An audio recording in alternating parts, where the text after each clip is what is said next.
We're going to recap some trade deadline stuff. We're going to do some midseason power rankings. Of course, we'll talk about the AP Top 25. And of course, maybe we'll even talk about how the Dallas Cowboys' only bright spot of their season is the sun that comes through the windows of their stadium. So do us a favor. Kick back, relax. I'm already starting with the corny jokes because that only means one thing, and that is that episode number 17 of 609 Sports Talk. It starts right now.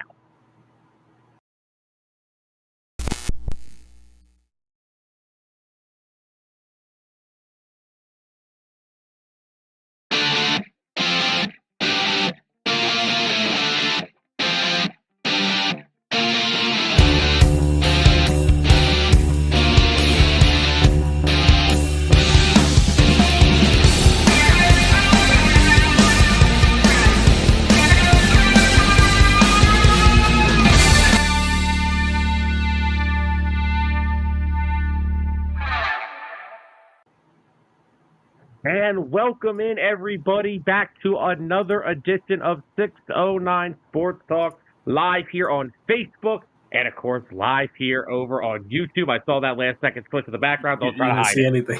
No, I saw all of it. I saw that clearer than what Jalen Hurts saw. Hey, man, Restream reset me, and, Howie didn't deserve to be up there because he didn't. They really did. What, they reset your whole thing? It seemed like it. Didn't have my background saved, nothing. But anyway, we are coming to you guys live here from Hamilton, New Jersey. This is, of course, the show that unites fans, and 99% of the time, it ignites a lot of debate. And, of course, we are your host, Sam Nelson. He is Tyler Adams.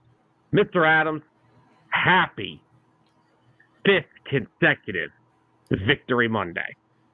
Stringing off 5 in a row. And what's up, Georgie? Was in here before the intro even finished off. Georgie's been waiting. We are doing great this Victory Monday. 5 in a row. I feel like we're getting a little bit too used to it, but that's nice. This is reminding me of 2022.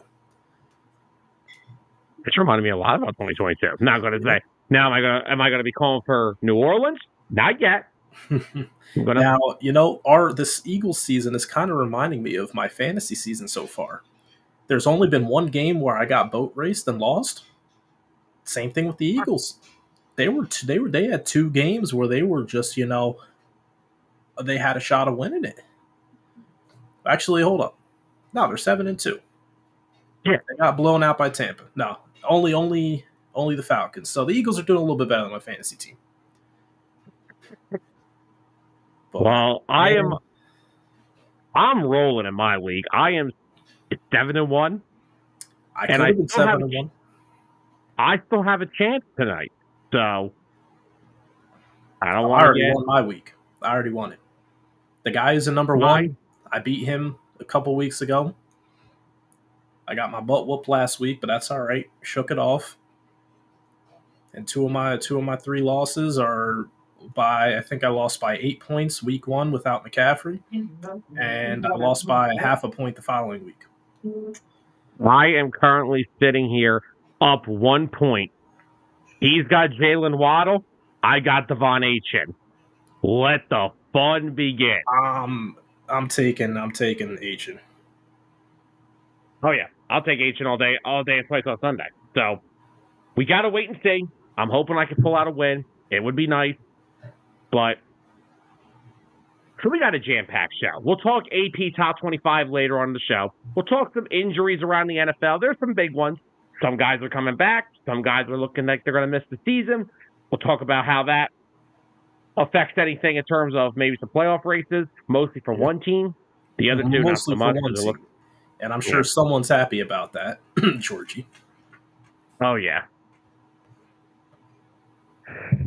Georgie said the defense definitely saved the day, and I'm loving Georgie, how do you not love Cooper DeJean?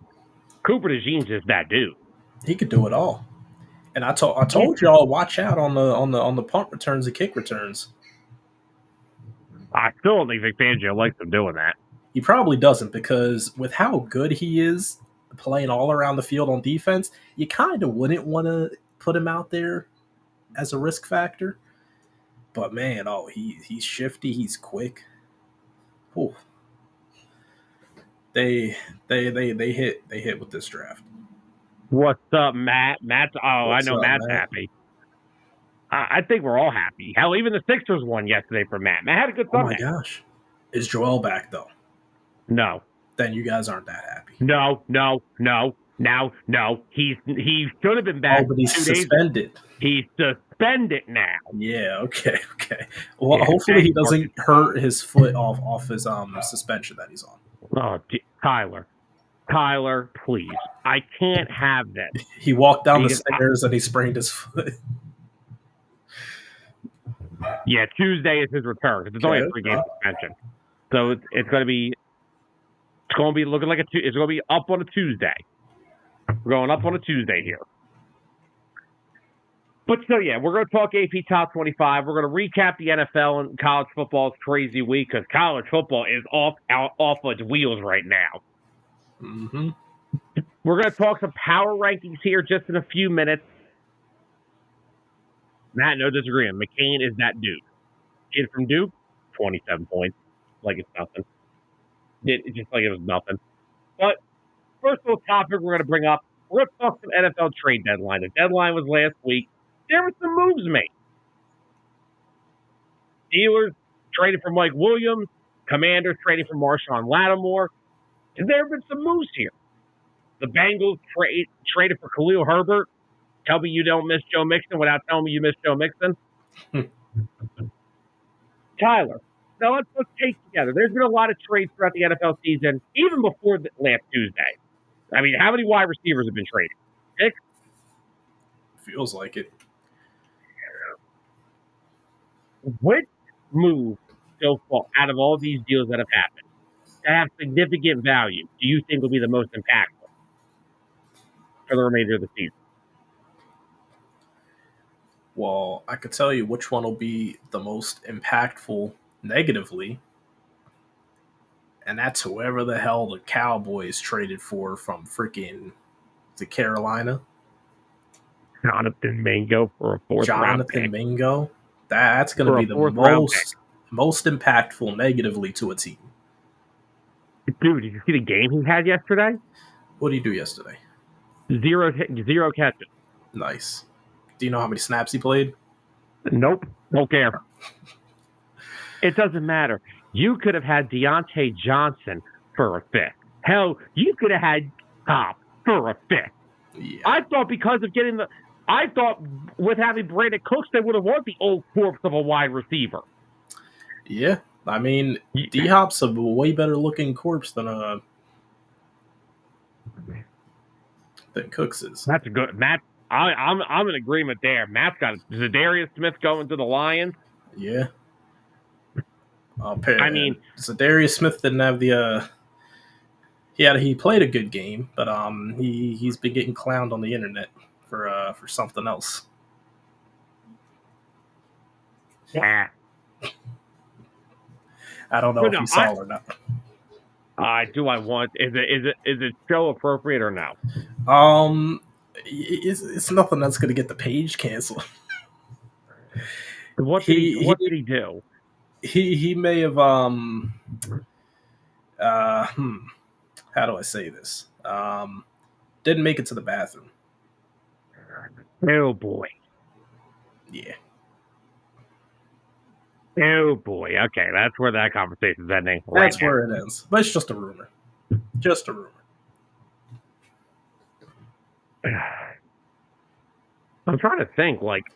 I'm going to say. All right. Well, I think my most impactful is going to be Lattimore. The Lattimore trade.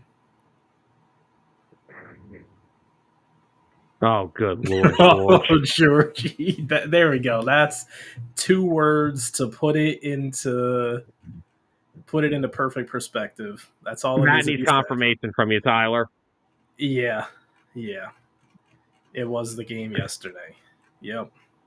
So you're telling me that fresh new Lions jersey, it's not fresh anymore.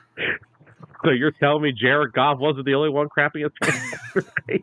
And of course, they were in the white jerseys. They couldn't have been in their gray pants or something. No, it was the white pants. How petty! Yeah.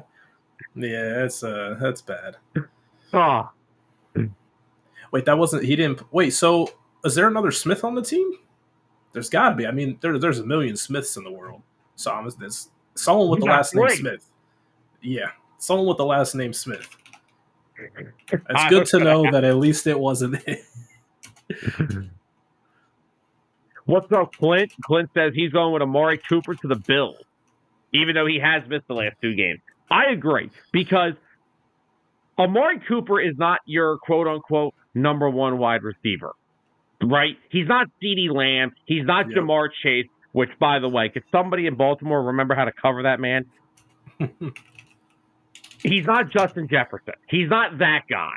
But what he does is he puts the rest of those pass catchers in a good place. Coleman's had solid production since he's been there, and Coleman's banged up too right now. But him, Shakir, they both just drop into a different role, and it's been better for them. Dalton Kincaid, same thing. James Cook is now like the head guy in their offense. He's like their number 1 target, no matter what, whether they're running the ball or passing the ball. But Amari Cooper it puts everybody else in a role. I love that trade for the Bills. I liked it better than if they were going to go get Devontae Adams, because I told everyone from the start, before Devontae Adams was traded, he was not going to the Bills because the Bills were not getting another diva wide receiver.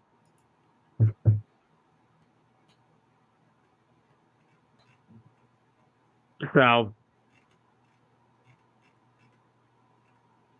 I think that Cooper going to the Bills, I love that move. Mine? I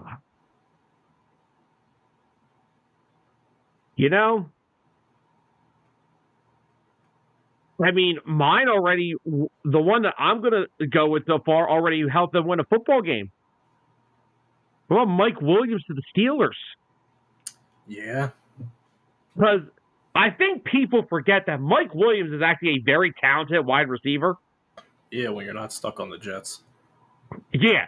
And, people, we've all been making fun of him and like, oh, Aaron Rodgers clowned him at a press conference. And yeah, Mike Williams isn't like, he ain't the all world beater, like he ain't Jamar Chase or something. Yeah. But the guy plays a significant role anywhere he goes.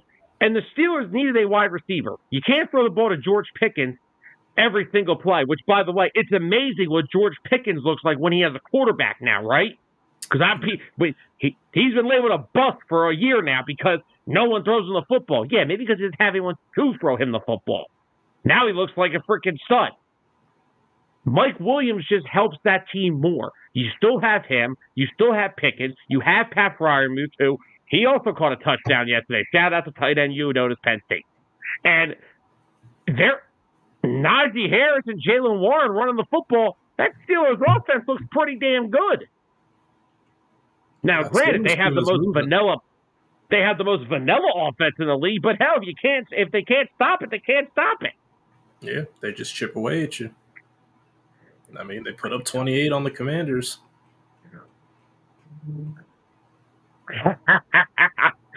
Clint, honestly, I don't know if it's gotten that bad yet, but it ain't looking good over there in New York, is it? Neither New York. Oh yeah, right. You know what? I take it back. We don't want any of them in New Jersey. All right, they can keep the name New York. We don't blame those teams. Yeah, put the shame on New York.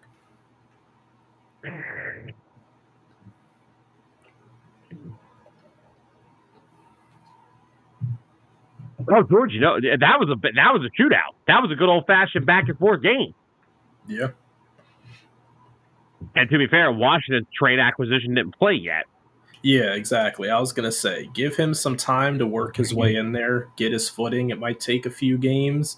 He may look a little rusty once he goes out there, but... Whoa, George. Oh, don't say that about Washington. Don't be saying, I was like, hold on. Washington's not just a team you should beat. They are one of the top teams right now. Speaking of which, do we have an injury report from the Commanders for today? I thought you were going to ask about the 49ers. Did not practice. All right, so Lattimore did not practice today, so that'll be something to watch for in terms of Thursday night. Oh, Georgie, why are we choosing violence today? He George gets is Christian mad. McCaffrey back, and he just chooses violence. He's mad for fantasy purposes of Jalen Hurts. Oh, Yeah, man, I don't see him playing on Thursday either. He was already out for his first game, and coming on a short week, soft tissue injury. I'm not seeing it.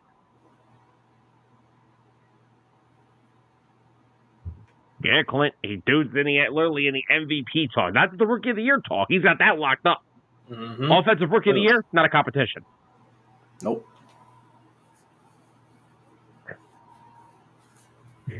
Actually, George, should we check the 49ers injury report this week? Tyreek Hill is active for anybody.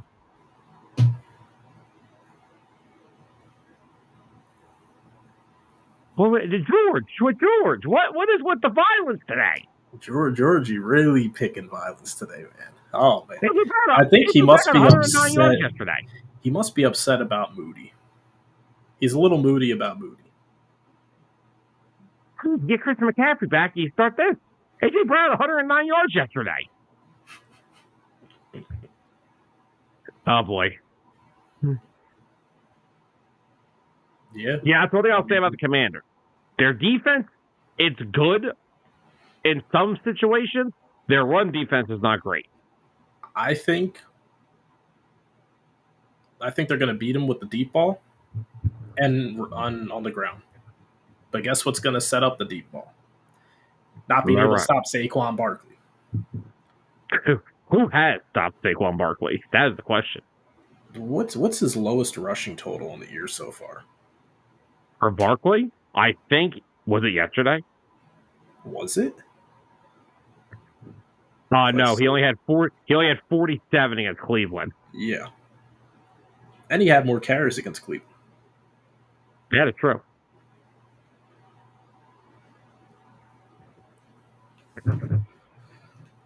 Matt, you can ask us any question that you want.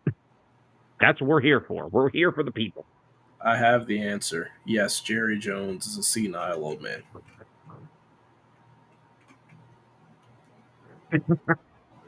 That is true, though, Clint. Saquon did not get a touchdown yesterday. See, man, if you own him in fantasy, I get it. You're spoiled. You're used to him scoring a touchdown every week. Some weeks, multiple. But if he's at the 1 yard line, don't even bother. Yeah. They're just never going to give him the ball at the 1 yard line. J.K. Dobbins yesterday got the ball all the way down the 1 yard line. Chargers pulled him off the field and scored the touchdown without him. Because, Matt, that's a great question. And the problem with that is because there is no one way to stop the Philadelphia Eagles. You want to try to stack the box and stop Saquon and Jalen Hurts? That's fine. We're going to go beat them down the field with A.J. Brown and Devontae Smith. And you know what their game plan was? Stop Saquon Barkley, which they did a good job of keeping him at bay. Sorry, Clint. But they left the game of chance up to the wide receivers and their corners to try and match that. Just didn't happen. Wasn't going to happen. And yesterday, they did a great job of getting everybody involved. I mean, Smitty didn't have a big day, but AJ had a big day. Johnny Wilson caught his first career touchdown. Goddard caught a touchdown in his return. Heck, we're even seeing Jahan Dotson starting to get involved in this a little bit now. Jahan Dotson is finally he's getting those plays drawn up for him. Now, I'm not going to say he's right now a huge part, but he's coming out like every week with like one catch for like 20+ yards. And usually it's a drive changing catch that he usually makes. It's not much of a grasp, but he was the Eagles' second leading receiver yesterday. Yeah, it was odd. That was. But I mean, they just did a good job of moving the ball. And the defense had so many turnovers, it was such short field position the whole game. Yeah, like 3 of those turnovers, Dallas turned over in their own zone. Yeah. And by the way, I'll tell you now, he's not going to win it because he does the number, because we like flashy numbers. The defensive rookie of the year shouldn't even be a close race. It shouldn't. Because 27 in Midnight Green's a stunt. Like, this is beyond rookie of the year. I'm talking all pro. Like, I've seen veteran corners not be this damn good. Yeah. Like, this dude is a lockdown corner. Like, this is ridiculous. Like, this dude is an absolute stud. Now you know why I was so happy on draft night. Oh, I know. He's literally given up, like, the worst play he'll give up might be, like, an 8-yard catch, 10-yard catch. That's cute. All game, and that's just like... Like, okay. I'm sorry. What about the one throw that Cooper Rush made? He threw a high point. You know how hard it is to make that an incomplete pass? Mm-hmm. Klingon just stuck his foot in the dirt. Bop. Yep.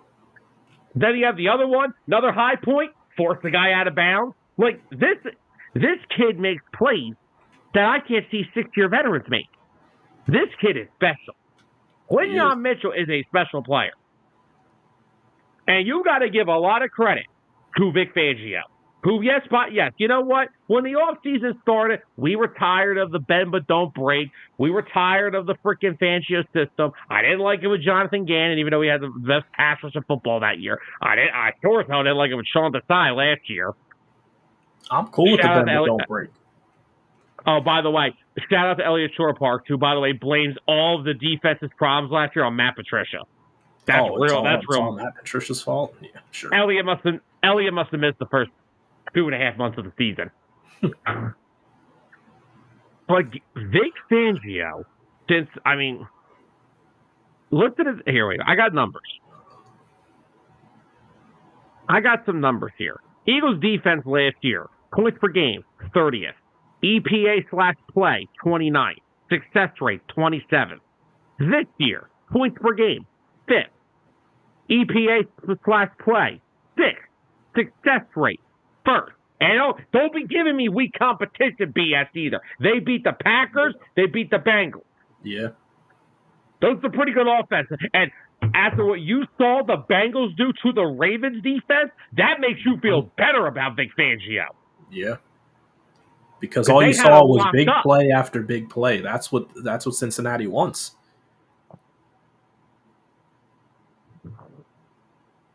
Yeah. Man, all the numbers are the second best defense. And like yesterday, 5 takeaways? Are you kidding me? Like I'm fine with the bend but don't break, because guess what? If the team has to kick nothing but field goals the whole game or try and go for it and turn it over, I'm cool with that.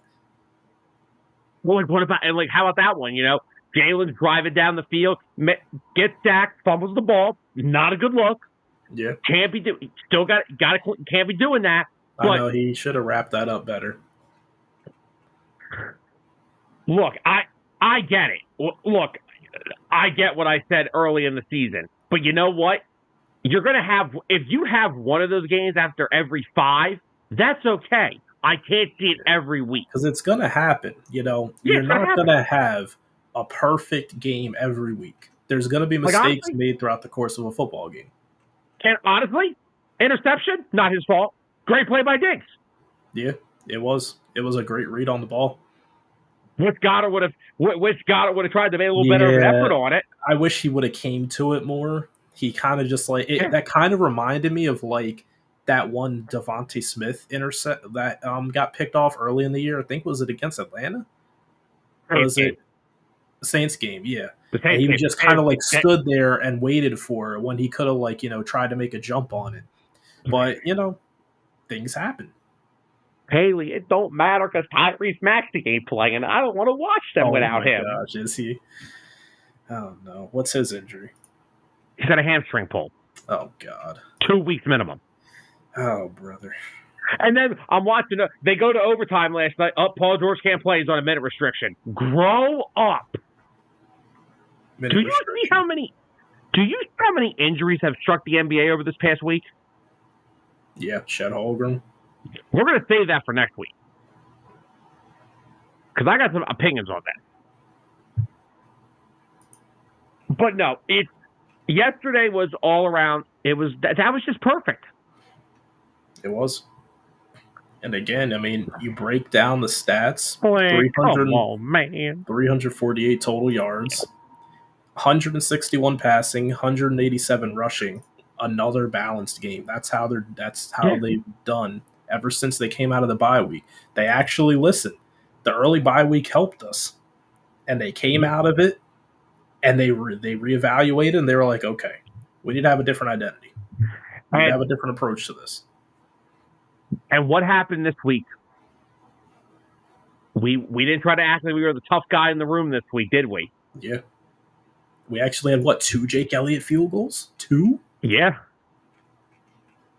Yep, Matt. Again, he threw 20 freaking times. That's perfect. Yeah. Jalen Hurts is playing times really good football. For 200 yards. 14 completions for 200 yards. I think he's starting to get some. I think he's also starting to trust more guys than just AJ. Yeah, because he knows what he can get from Smitty. There was a video from last week, that touchdown he threw to him. He said to Kellen on the sideline, he was like, "Kellen, we got to get the ball to number 6." Oh, they got the ball to number 6. They got the ball to him. But now being able to get Dotson warmed up in there, it's only been a few catches that are pretty big plays, but as he gets more comfortable in the system throughout the rest of the season, if we go into the playoffs and we have him catching like 4 passes a game, getting 50 yards as a third receiving option, we're chilling. The offense is going to be moving. I'll tell you something. The AJ deep ball was beautiful. That throw to Dotson, hitting him on the back shoulder like that, that's just, you can't beat that. Yeah, that was great. I was a little upset, man. We didn't see much of Grant Calcaterra. He was out there blocking, but we didn't see the ball get to him at all.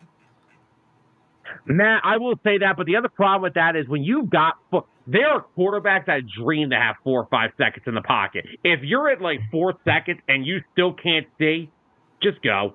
Yeah, that was my one issue with it, is because initially he knew the pocket was going to collapse, right? He moved around a little bit, tried to get a couple more seconds. After that, you got to go. You either got to go, or if you can't go, secure the ball, both hands, go down. Yeah. Well, I'm not gonna be that guy this week. I'm refusing to be that guy because he rebounded. Because guess what? You noticed something, right? Mm-hmm. Look at that last scoring drive in the first half that scored Dallas Goedert, right? When did that drive start looking like, oh no, now we're clicking? When they crossed the 50-yard line and the sun was no longer in his eyes. Yup. Oh, it was. I texted you early in the game. I was like, Sam, all these camera shots, they're blind. They can't see. And for all the people out there saying, oh, this is just Eagle fan talk, their own number 1 wide receiver had a touchdown that he didn't even make a chance to catch. Yeah. He could not. He couldn't see the ball. CeeDee Lamb had a walk-in touchdown. Yeah, and Lamb said in the post-game interview, he said, I wish that he said, I couldn't see. And then he was asked about, do you think they should put up curtains during those games? He said, yeah. But Jerry was asked the same question. He said, nope, we're not doing it. That's fine. Okay, cool. That's the only game we got to go down to Dallas for, so now y'all can come to Philadelphia and get smacked again. Yeah, if we're playing for something by the time they come back out here. True, yeah. It's late. Because late season. We got to get prepared for Washington now in a few days. Mm-hmm. Big game on Thursday night, short week. I'm feeling good. Keep that momentum. Good. I actually don't mind the short week, Keep the momentum. I want to keep it going against Dallas. Mm-hmm. And guess what? No team has the advantage. They're both on a short week. Yeah. I'm ready to go against Washington. I think this will be a good game. I do too. Anthony, if you're watching, good luck, brother. I think this will be a good football game. Good old-fashioned NFC East football. I think the Eagles can win this game. I think they can win it convincingly if they do 2 things. 1, do what you've been doing. Control the run game.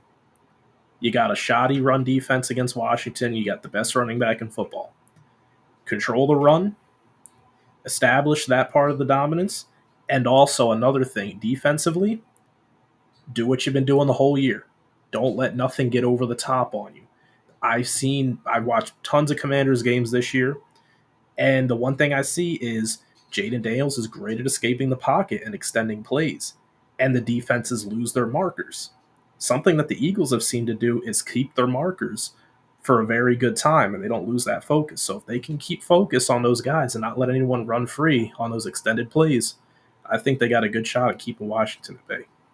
With the one guy that you guys just look out for is Terry McLaurin. Yeah. Because scary Terry. And, I'm a little concerned. I know the other guy that concerns me is Austin Eckler. Yes. Because he's a shifty little SOB. They'll get the ball out in a short field. But you know what? We got two great tackling linebackers. Well, I would say Bond's better than Dean in tackling. I've still seen Dean miss some tackles, but they're quick, so they can match that pace. Oh, another thing I want to say about Cooper DeJean is that man don't care who your number one receiver is. He's tackling him in open field. Jamar Chase, CeeDee Lamb, it don't matter who it is. It's just a person for him to tackle. Yup. What's up, Carol? Happy Victory Monday. Another Victory Monday. Carol, this is fun, isn't it? 5 straight? Oh, yeah. And now we have a chance for a Victory Friday? Yeah, a rare Victory Friday. Change it up a little bit. I don't care. I'm cool with either of them on them. Yeah, I'm all right with it, but Slay is Slay got nicked up again yesterday. No, yeah, I did see Rodgers out there a lot. Did Slay ever come back and play? He came back. Okay. A little bit of an ankle tweak, he said, but he came back. Well, all right, so let's see what the Eagles injury report looks like. So, where is it? All right, so today, 4 players did not practice, and that was Darius Slay, Devontae Smith, Dallas Goedert, and Nakobe Dean. I'm sure they're just look, they all didn't practice one day last week. It's a short week. I'm sure those guys are getting a rest day. Yeah. Bryce Huff was a full participant in practice, and Matt's going to like this, and Carol's going to like this. Full participant in practice, Jordan Mailata. He's back. Well, we think he still has to be activated in time. What is the time frame looking like? Well, they opened the practice window today, so he can be activated, but they haven't officially activated him yet. He has a practice window open. They're going to. I was going to say, will you practice in full the first day back? I'm pretty sure I'll see you on Thursday. This is literally like what they did with McCaffrey. They practiced him the whole week, and then they activated him finally. I think wasn't it Sunday they activated him? Oh, you can do it up to the game before, yeah. So you can do it up until that, I'm just saying. Yeah. If he already practiced fully, he's gonna be activated. All I'm saying was he hasn't officially been activated, but I'm sure he's going to be. That's what I'm getting at. But no, I agree with you. I mean, look, Jaden Daniels yesterday was getting out of the pocket against really good pass rushers. Which, by the way, who in their right freaking mind let the Steelers get another pass rusher? Now, we were talking about the trade deadline. The acquisition of Preston Smith may loom big because Alex Highsmith got hurt yesterday. Mm-hmm. Did you see that? He really rolled his ankle bad. Yeah. But, why do we got to let the Steelers get more pass rushers, man? So they can attack your favorite quarterback. Because we got a date with them after Washington, don't we? No, we do have Pittsburgh, I think, yeah. Matt, look, I get people's frustration with Fred Johnson, but what did you expect to get from a backup offensive tackle? Yeah. He has been fine for what he's been asked to do. It's better than watching Jack Driscoll replace Lane Johnson, I'll tell you that freaking much. And hey, he got sacked 5 times in the first half. All right, it's not ideal, but that could also have been a factor of the damn sun glare. And also, 2 of those actually were in the first quarter going away from the sun. He had 4 to 5 seconds to throw that football. I'm not blaming Jalen, but it's unrealistic to ask your tackle to block for that that long. Like if it's not there at that point, you got to take off. especially when he's going up against one of the best edge rushers and a soon-to-be teammate of his. What happened, dude? He don't want to be in Dallas. I will tell you that right now. From what I saw yesterday, Micah Parsons does not want to be in Dallas. No. Georgie, can I join your fantasy league and just pick them up when you do that? Oh yeah. Well, let me. We need to do interleague trades. Georgie, I'll take them.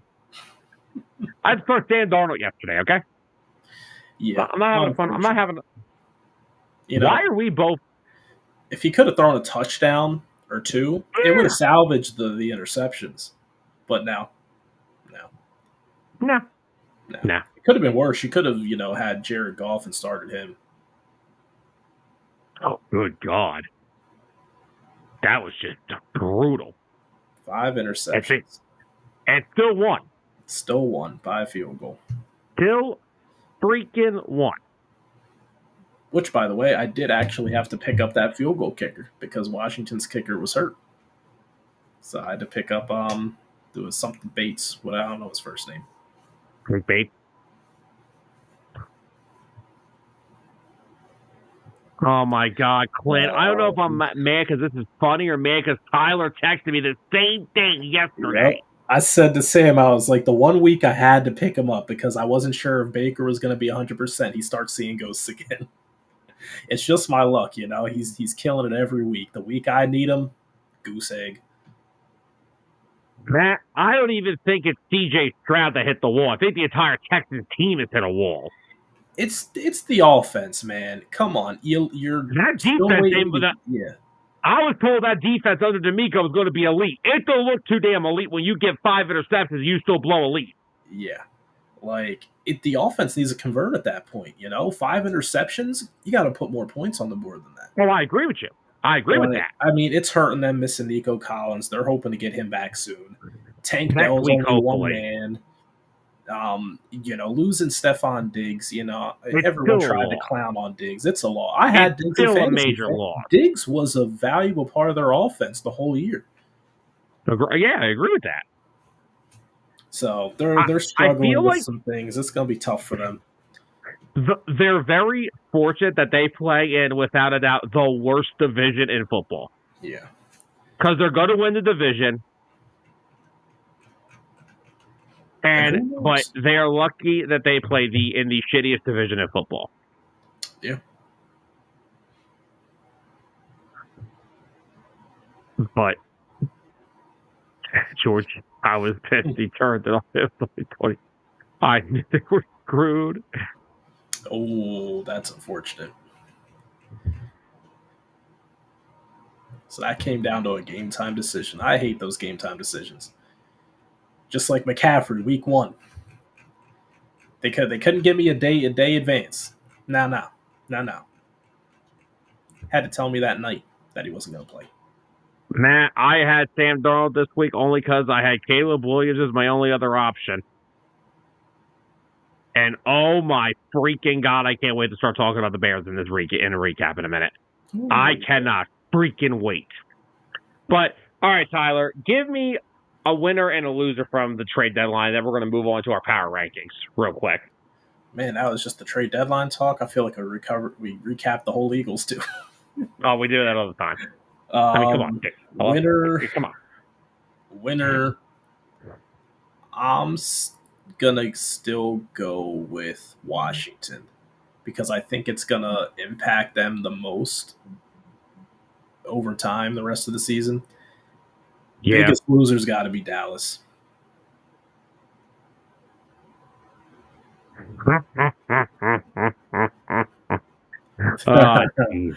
Oh, man. Freaking Keenan Allen. Mr. Hamstring himself. Biggest loser, I'm agreeing. I'm going to go Cowboys. Biggest winner, I'm going to go Steelers. I really like the additions of Mike Williams and Preston Smith. I really think those two just really are going to help Pittsburgh set their way and still control their destiny in the AFC North. Because, people are saying, like, Georgia, I understand they're playing bad teams. But guess what? That's how you win the division. You beat the bad team. That's true. And Georgie and I actually agree on something. Winner Steelers, losers Cowboys.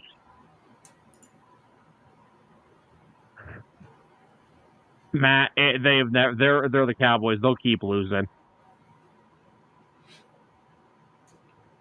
But anyway, it is now time for some mid-season power rankings. Now, yes, let's just let everyone know this. These were put out after the Week 9 game. Yes. The reason we didn't do these last week is because Monday Night Football had not concluded yet, and the Chiefs were playing, so we had to wait for that game. But these are our official mid-season power rankings. Yep. Mr. Adams, would you? Just to piggyback off what he was saying, this is our power rankings for the midseason, which is up to week 9. This doesn't incorporate what happened yesterday because that's start of week 10. Yes. So, excuse us for having our show on Mondays, okay? Yeah. Sorry, everybody. Well, we got to go. Matt, you're going to have to wait. Or we could just give them the spoiler and tell them that they're at number 1 for both of us. Well, why don't we start? Mr. Adams, would you like me to display yours first? Yeah, let's do it. We going from bottom to the top? You can explain yours however you want. And go down. I'm going to display yours on the screen. You can put them as any way you want. I'm going to start from the top. All right, since Matt brought it up. Let me start this by saying, do I believe Kansas City is the best team in the league right now? No, I don't. But does their record show that they are the best team right now? Unfortunately, it does. Do I agree with some of the close games that they ended up pulling through? No, they've had a lot of questionable wins. They have.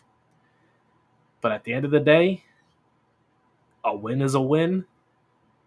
I do feel like their day is going to come. And honestly, if this was before I even saw what happened this yesterday.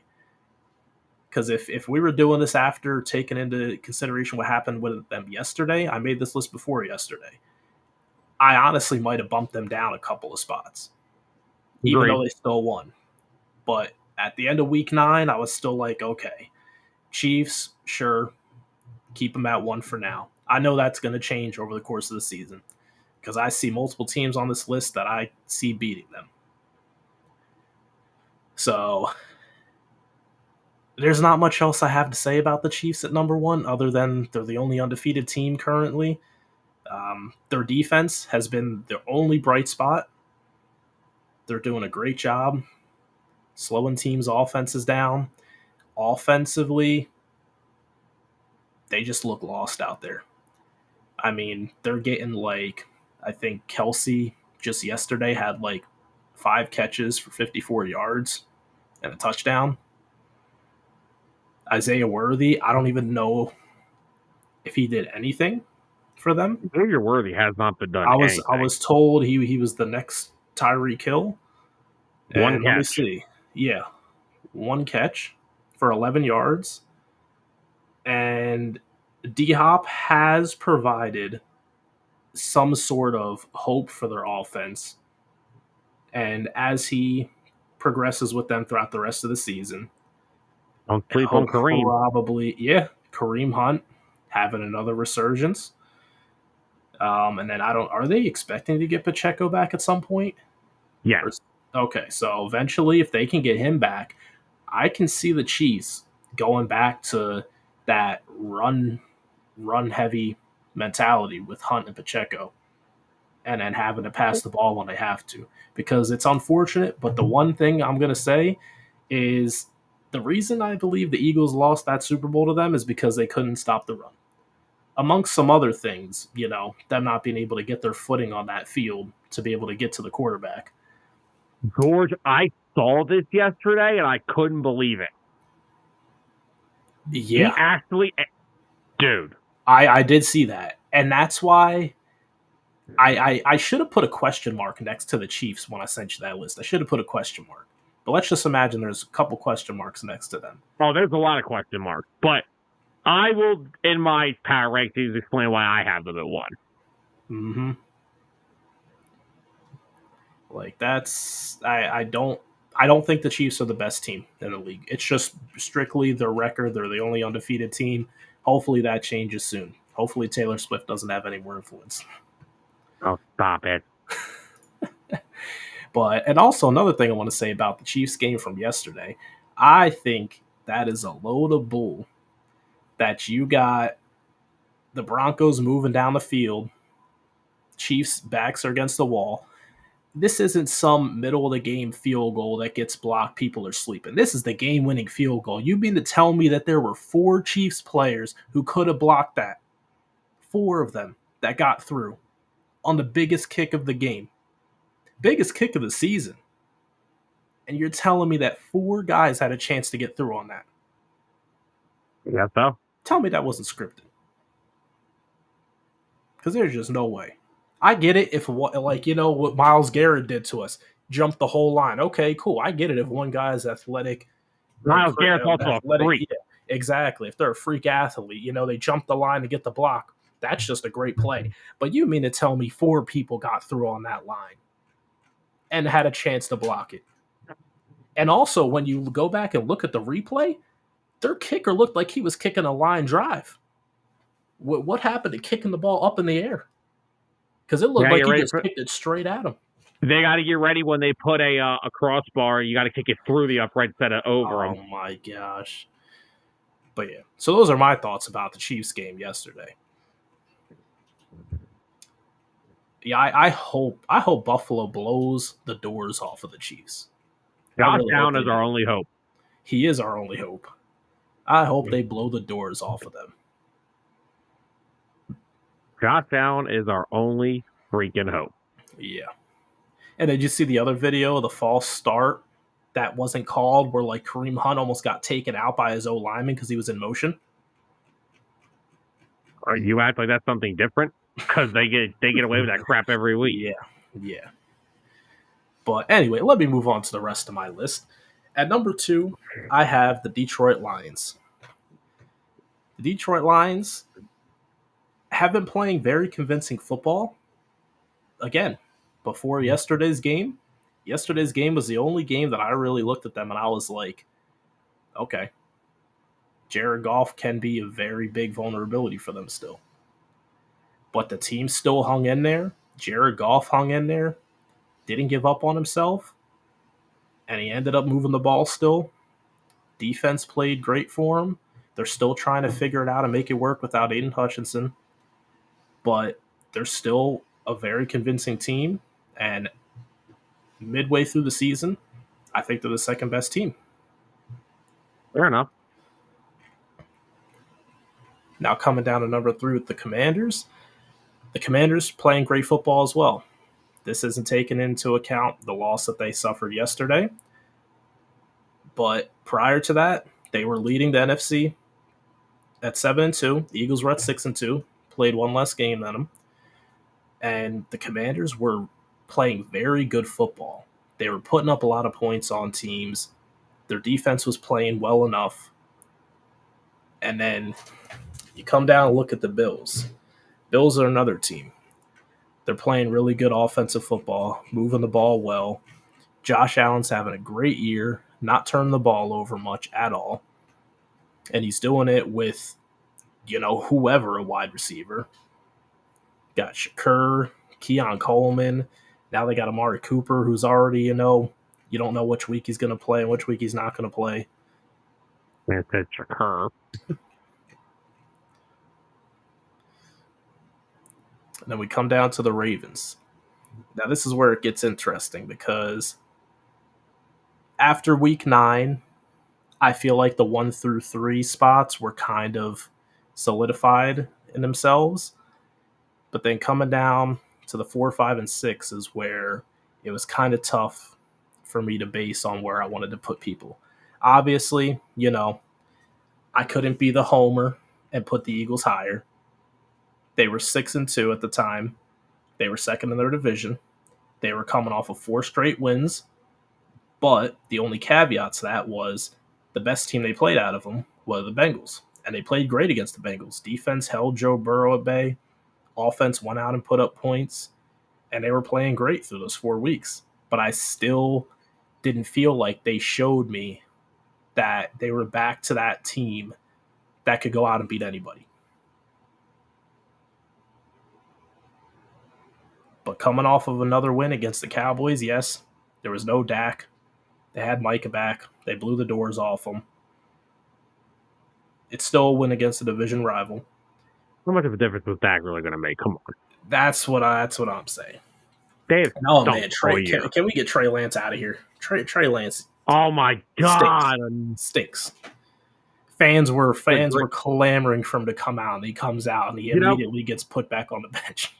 You would only think that the only stupid decision can't talk today. The only stupid decision was the Niners taking him. What was it, 3rd overall? Yeah, 3rd overall. But then you got to give them the credit because they somehow got a 4th round pick for this Nimrod. And who do you fool more than Jerry Joe? Yep, he loves giving away them 4th round picks for some scrubs. Oh my God! You get a 4th rounder. You get a 4th rounder. George, it's already been confirmed by Mike McCarthy. They're sticking with Cooper Rush. So. Yeah. So, I ended up putting the Bills in at number 4. The Bills were still, they're second in the AFC. They're only behind the Chiefs, and I think that they're still playing better football than the Chiefs. Their offense looks a heck of a lot better than them. Their defense, not bad, probably like middle of the pack around the league. But hey, if your offense is putting up that many points, that's going to get the job done for you. Now the Ravens. The Ravens would have been possibly higher if I believed that their defense was good enough. I don't think that their defense is that great. It has been that good this year. Standing as of right now, the stats I'm looking at, it's taking into account yesterday's games. They've given up 253 points, and they've scored 318. So when I was looking at that, I was looking at the Bills were playing a lot better defensive ball, and they were still putting up a lot of points as well. And coming in at 6, I got the Philadelphia Eagles. The Eagles were another team where their defense was playing good. They weren't allowing a bunch of points, but the offense wasn't fully there for me yet. The offense still seemed like it had some question marks. And that came down to, what we've been saying over the past few weeks. We were having problems trusting Nick Sirianni's play calling. But Nick Sirianni, when he's not battling himself in his own mind, he actually is a good coach. Brian, wherever you are, I know you were waiting to hear that. When he's not fighting himself and trying to outcoach himself, he does a damn good job. Or he doesn't win. Yeah. So what I'm looking at, where I would want to put the Eagles after yesterday's win, I'd probably have them up there at number 3. Because offense looks great. Defense is really elite with how well they are keeping teams out of the end zone. Even if they allow drives down the field, they're making teams kick field goals. Yeah, Matt, exactly. He wins as long as he isn't trying to be the smartest guy in the room. Hey, just sit back, do your job, let your coaches do their job, and you will be fine. Mm-hmm. Listen to your other coaches. You don't need to go try to call defensive plays. We don't need you to do that. Don't ever do that. Don't ever do that. Don't you ever do that. Then coming in at 7, I have the Pittsburgh Steelers.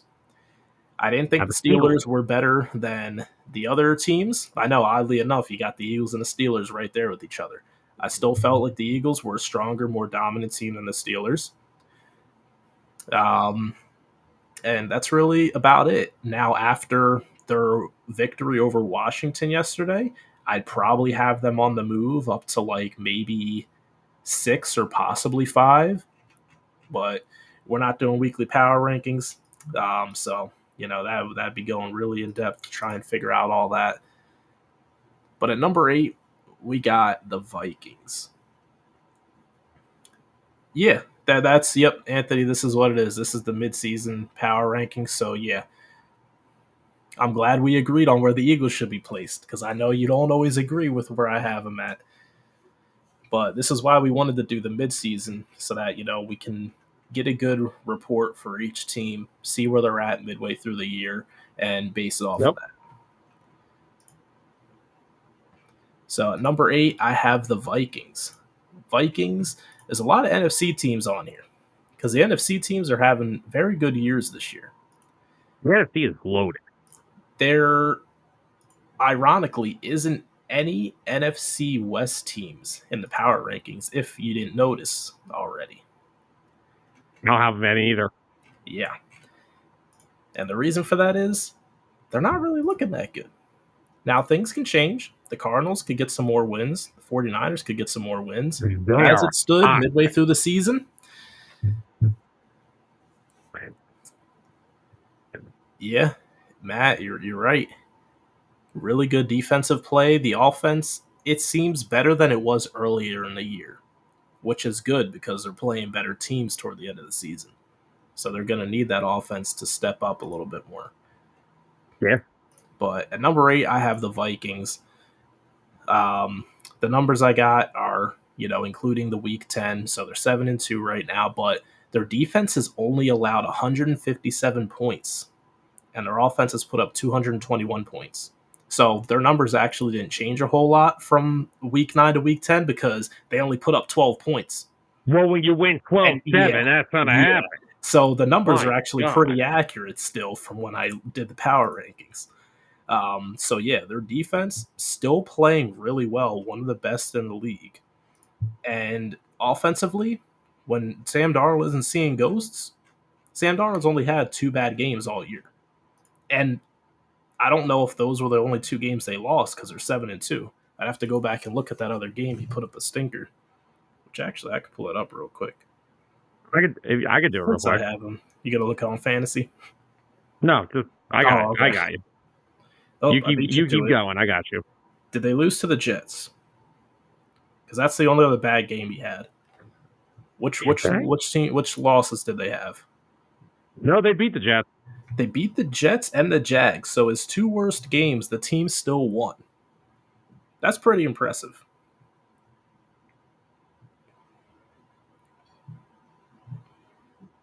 Pretty damn impressive. The other loss they have is they lost to Detroit. Oh, to Detroit, okay. And they still played them hard. They only lost by 2. Yeah, they lost by 2. It was the field goal win again. I think the Lions got, yeah. So again, that division, NFC North, Lions are 8-1, Vikings 7-2. It is a bloodbath. Both of those teams are going to be in the playoffs, and it's going to be tough for the Packers to find their way in. Currently at 6-3. But speaking of the Packers, that brings me right back in at number 9. I actually had to switch this up because initially I believe I think the Texans at number 9. And then I sat back and looked at it and I was like, the one thing I'm saying about the Texans is that they don't scare me right now. They haven't scared me all year. A lot of their wins have been wins by like under 5 points. So they're barely getting it done. They're not super dominant offensively. They're not super dominant defensively. They're just getting it done. They're kind of even. And I think their point spread, let me see, what was their point spread? They have allowed 224 points and allowed 226. So they've allowed 2 more points than they've scored. And they're sitting at 6-4 currently.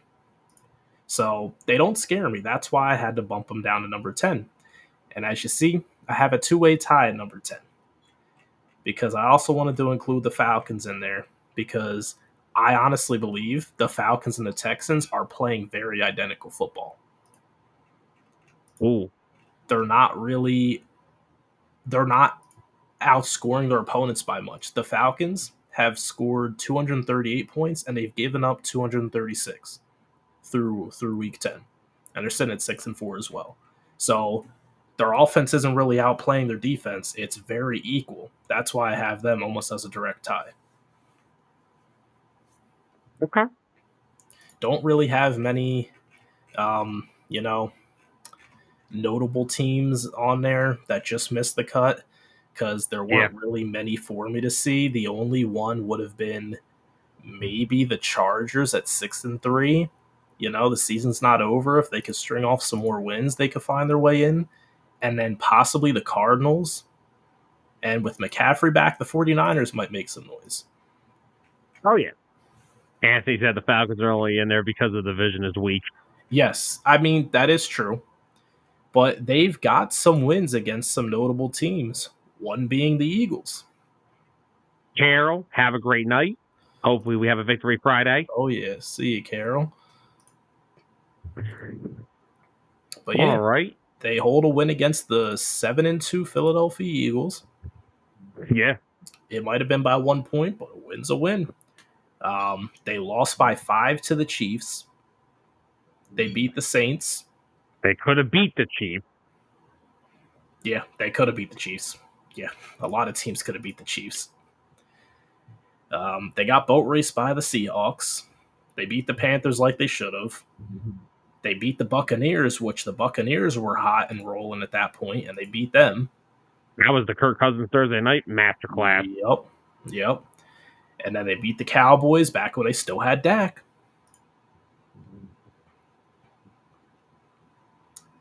And then but then yesterday they had to lose to the Saints under interim head coach. Lost by 3. So it wasn't the greatest showing. But no, these power rankings were based off of before what happened yesterday. Yeah. So technically, they did not lose yet to the Saints. All right, Mr. Adams. Those are some very good power rankings. I have no issue with them. I think they're very solid. Of course, mine are a lot different, but... Well, before we get started with yours, I just want to say one thing. To preface this, Sam, your power rankings suck. But let's continue. Anyway, that was Mr. Adams' power rankings. Now let's move on to my power rankings. Anthony, you missed it. I said it earlier in the show. I texted Sam about it yesterday. I said that game is rigged. I said the same exact thing. There's no way that there were 3 to 4 people who broke through and had a chance to block that. And not to mention the kicker kicked the line drive right at him. Didn't even get any hang time on it. Just right at him, line drive. That whole thing looked staged.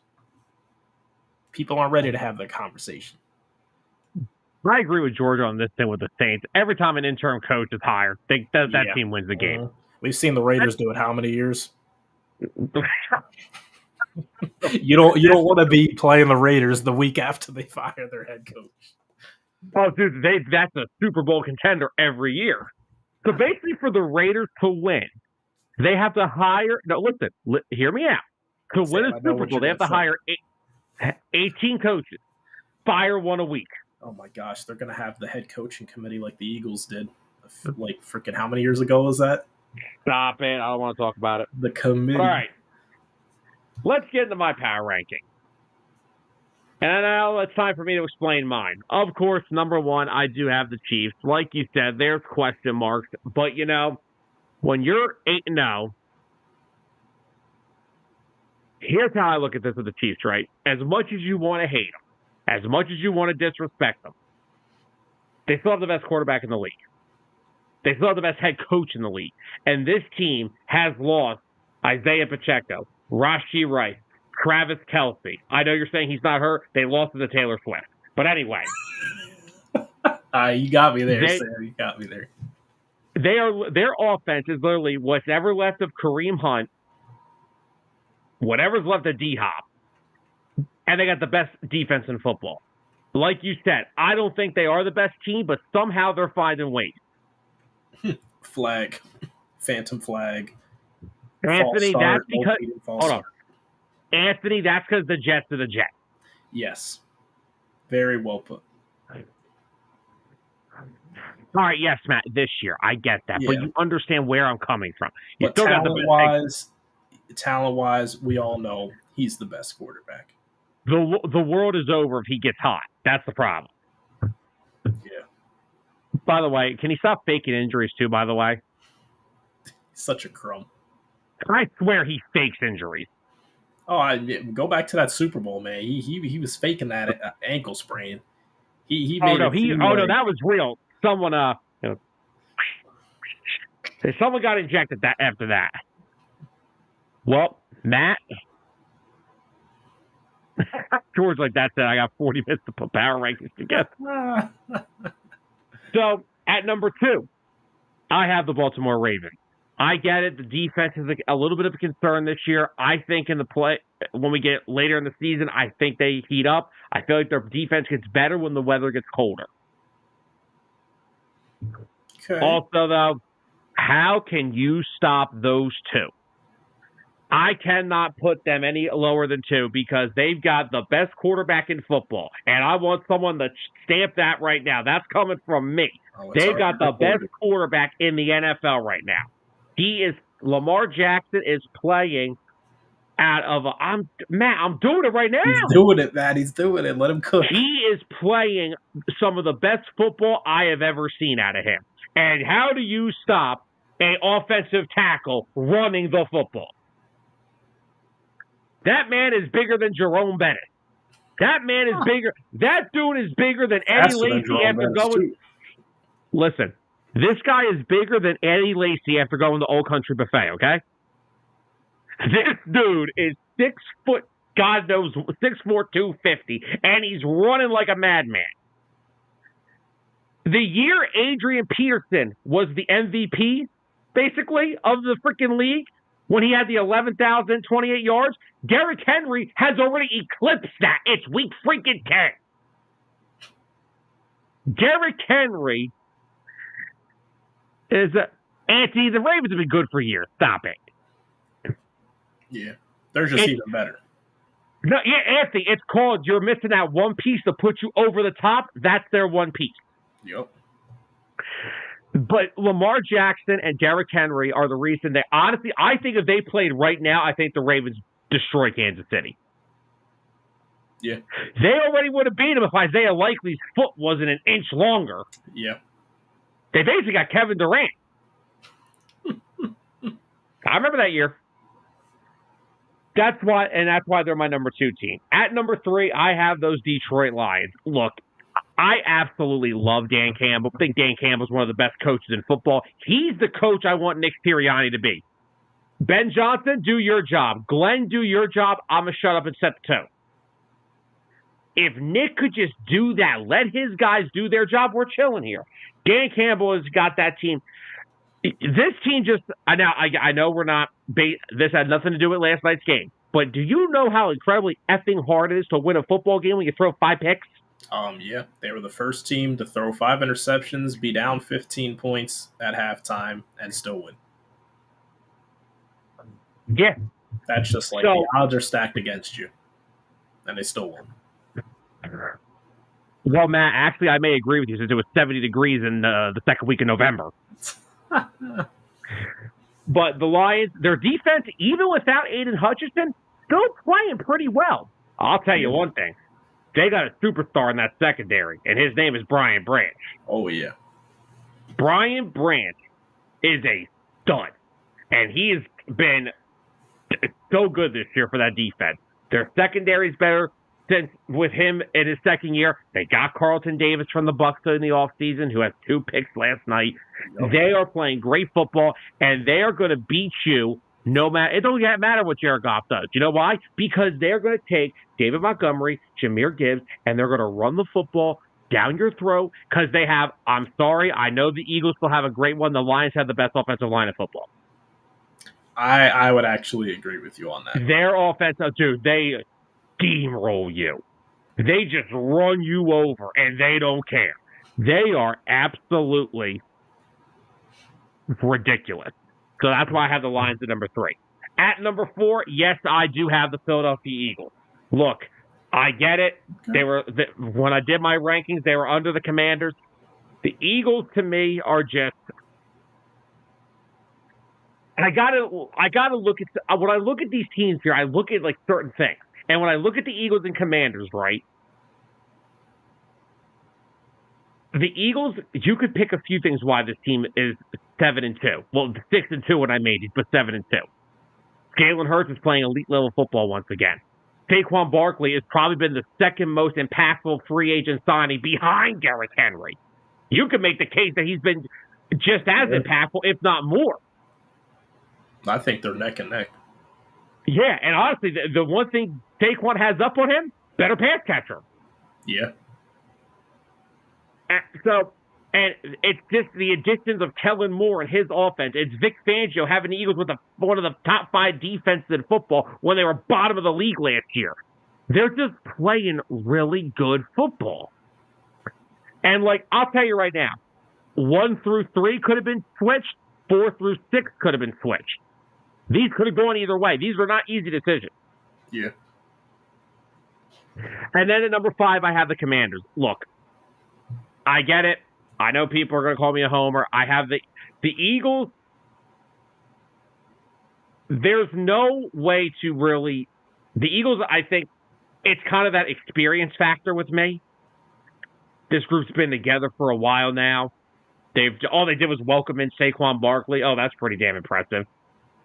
And again, now with the Eagles, you're at the point. How the hell do you stop this team? Themselves. Oh, we're going to take Jalen Hurts' run game out of the game. Okay, here's Saquon. Oh, we're going to stack the box. Okay, there's AJ. There's Devontae. Oh, we're going to make him throw over the middle. All right, there's AJ. There's Dallas Goedert.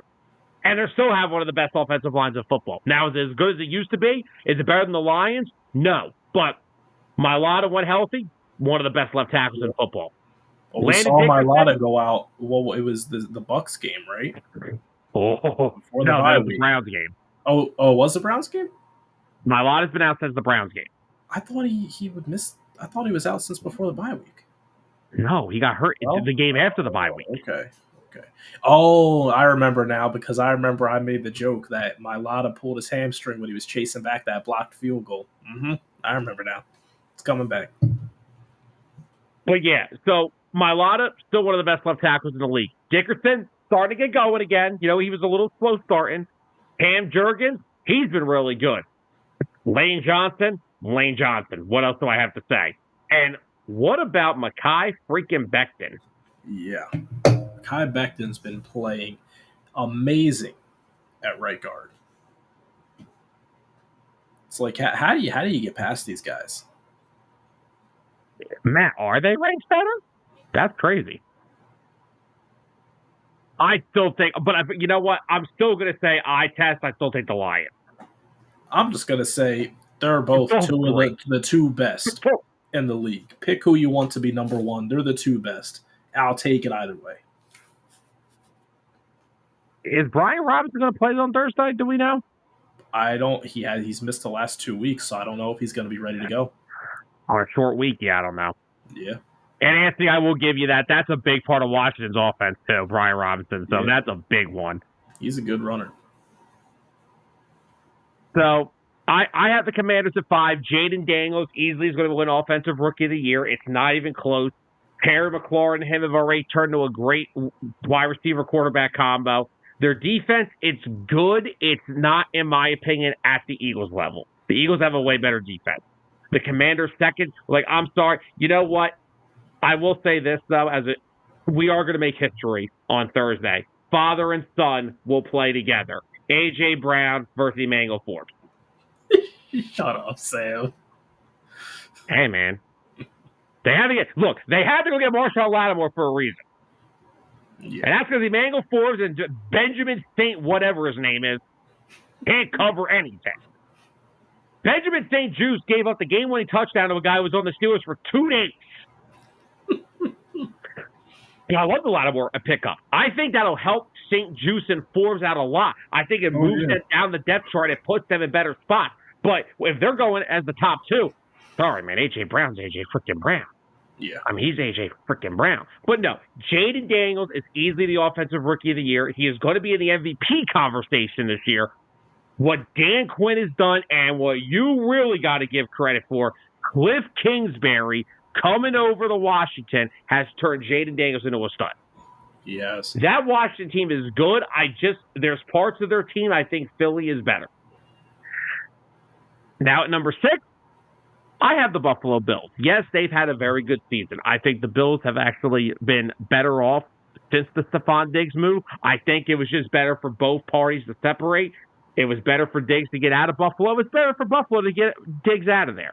Yeah. But, however, now, the Bills, I like. We already know my opinion. I love me some Josh Allen. However, there's still a part of me that I still have to wait and see with him because he does tend to have his moments. And especially now, in the playoffs, he likes to have his moments. Yes. Now, are we talking about the playoffs? Not at all. Not yet. However, though, the Bills are 8-2. Now, yes, does it account for yesterday?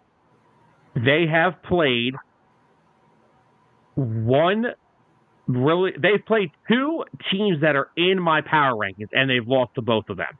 They got blown out by the Ravens, which I can take into account for my power rankings. Mm-hmm. And they lost to the Texans. So they have had a good season, but I still have them at number 6, and I still don't fully trust them. Now, they beat the Chiefs. My end-of-season power rankings could skyrocket them. So I have them at number 6. Matt said also the people who said Sewell is better than Lane. There's Lane. Yeah, I'm not. Penny Sewell's good. He ain't better than Lane Johnson. No, Lane Johnson is the best right tackle, best pass blocking tackle. Oh, yeah. Only thing Sewell has a leg up on is his mobility and ability to swing out and down the field. He got some speed on Lane. Lane can move, but Sewell's got some speed on him. Oh, yeah. But yeah, Lane, he's the best right tackle, hands down. At number 7, I have the Vikings. I think this is supposed to be a year for the Vikings, transition year. You know, J.J. McCarthy's coming in, supposed to be the next guy. We don't know what Sam Darnold's going to bring you. Kevin O'Connell's actually given Sam Darnold his most success in the NFL. Yeah. Even with some, up and down moments, still a very good season when it comes for Sam Darnold, especially what he's been through in his NFL career so far. Oh, yeah. Anthony, there is no disagreement from either Tyler or myself about that. Nope. But also, another big reason I have the Vikings at 7, can we please... Well, I do want to congratulate you, Brian, because Tyler will agree, because Tyler and I have had the same conversation with you. That is your coach. It only took you 4 years. Now he loves I remember you the last 3 years, Brian. Don't act like you're Mr. Nick Sirianni all of a sudden. No, Brian, missed it. Yeah, Brian, we actually... No, he didn't miss it, because I told him this last night.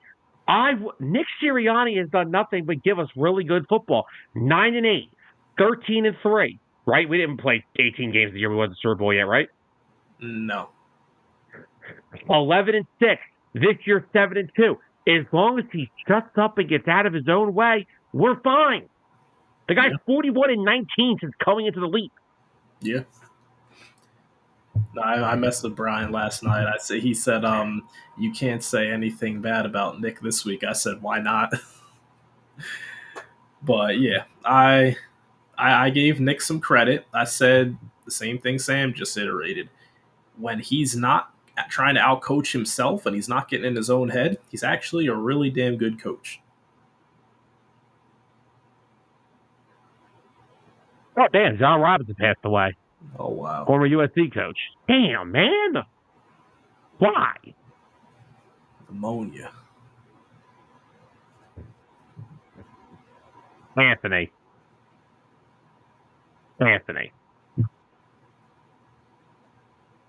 That you're not dropping out of top 10 out of one loss.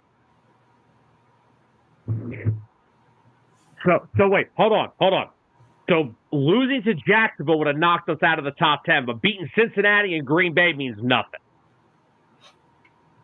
That doesn't even make sense.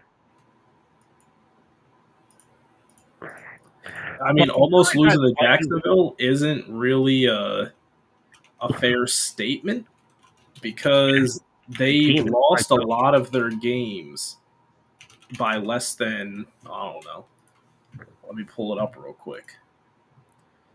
Let's see. They lost to the Vikings by 5. That was a terrible game on both sides of the football yesterday. They lost to the Eagles by 5.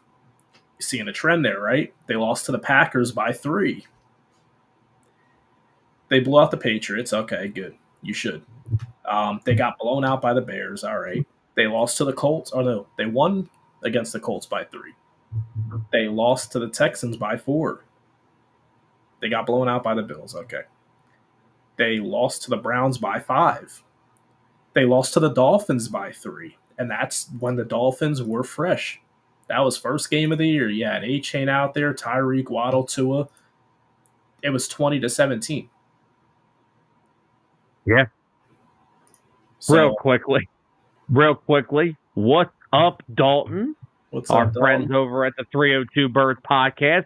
They are, of course, live every Wednesday for all your Philly sports needs. Eagles, Phillies, Flyers. They also have their fantasy football show that's on every, I believe, Sunday morning. Mr. Dennis, who's always around, the Mr. Blankenship hater himself. Oh, yeah, man. We haven't seen any Blankenship slander yet. And, of course, Dalton is always doing Eagles post game after each game. So, guys, please go check out the 302 Birds. They're very good people over there. Dalton also wants to say that he loves our power rankings. Hey, see, someone likes my power rankings. Thanks, Dalton. Dalton, don't get him too hyped up. Sam knows every single year his power rankings suck. Knock it off. All right. But anyway, this is another two that could have went the same, right? Vikings Steelers. The Vikings defense has actually, in my opinion, been better. What Ryan Flores has done with that Vikings defense, it's amazing. They're making plays. They're getting to the quarterback. They have been really good. Yeah. So, and again, this is supposed to be a transition year for the Vikings. And they're battling out for the NFC North right now with the Lions and the freaking Packers. Oh, God. Well, Matt, that would still make your power rankings better than Sam's. Whatever. At number 8, I have the Pittsburgh Steelers. I think the Steelers have actually been playing really good football this year. I know they have that dreadful gauntlet at the end of the season. But if you want to talk about that gauntlet they have, right? You know, I keep hearing like, oh, the Steelers are going to lose like 5, 6 in a row. Okay, well, let's look at that gauntlet they have, right? All right, so they play Baltimore coming up. And the rest of their season consists of Ravens, Browns twice, Bengals. All right, Ravens twice. Browns twice, Bengals, Eagles, Chiefs. And I can see them losing to the Ravens. They're going to beat the Browns. Sorry, dueling aces, buddies. Wait, I don't know where the Bengals. They haven't played any of their division rivals until the end of the year. That's wild. They play. They have yet to play a division game. They have not played one division game yet. Wow. But so they'll probably lose to the Ravens. They're not going to lose to the Browns. The Bengals, they scare you? I would say with the Browns, be careful for one of those games, them trying to just play their ass off and trap them, and just to upset them. I'd watch out. Well, yeah, division games are tough. Same with the Bengals too. But back to where I was going with this, Russell Wilson. Justin Fields was fine, but Russell Wilson is just he's still a solid quarterback. He saw it last year in Denver. And he's playing really well through 3 games this year. Again, I know I'm not counting yesterday, but George Pickens is getting the football more. Pat Freiermuth is getting the football more. Mike Williams is over there now. Their defense has still got some players on it with Watt, Joey Porter, Ty Smith. They got Preston Smith. They're still a really solid defense, and they're sitting on top right now because they're playing good football. And Russell Wilson's got them playing solid. At number 9, I have the Falcons.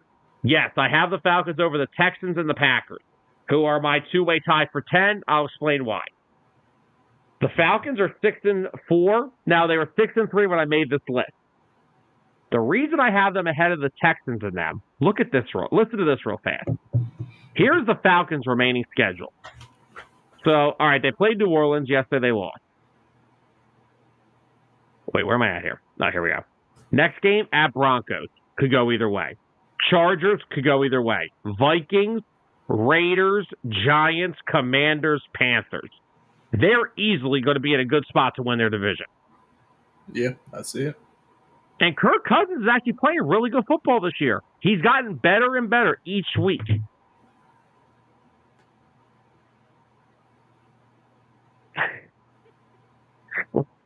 I love listening to George complain about the Steelers. Makes my day. So, yeah, I mean, hey, they got the Steelers. They got the Ravens. That's going to be tough. But, hey, probably lose both of those. They just hung with the Commanders and beat them. I think the Commanders are playing similar football.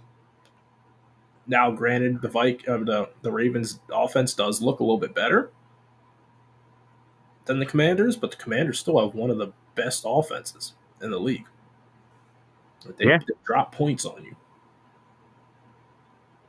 So I wouldn't fully count out the Steelers, especially with their defense.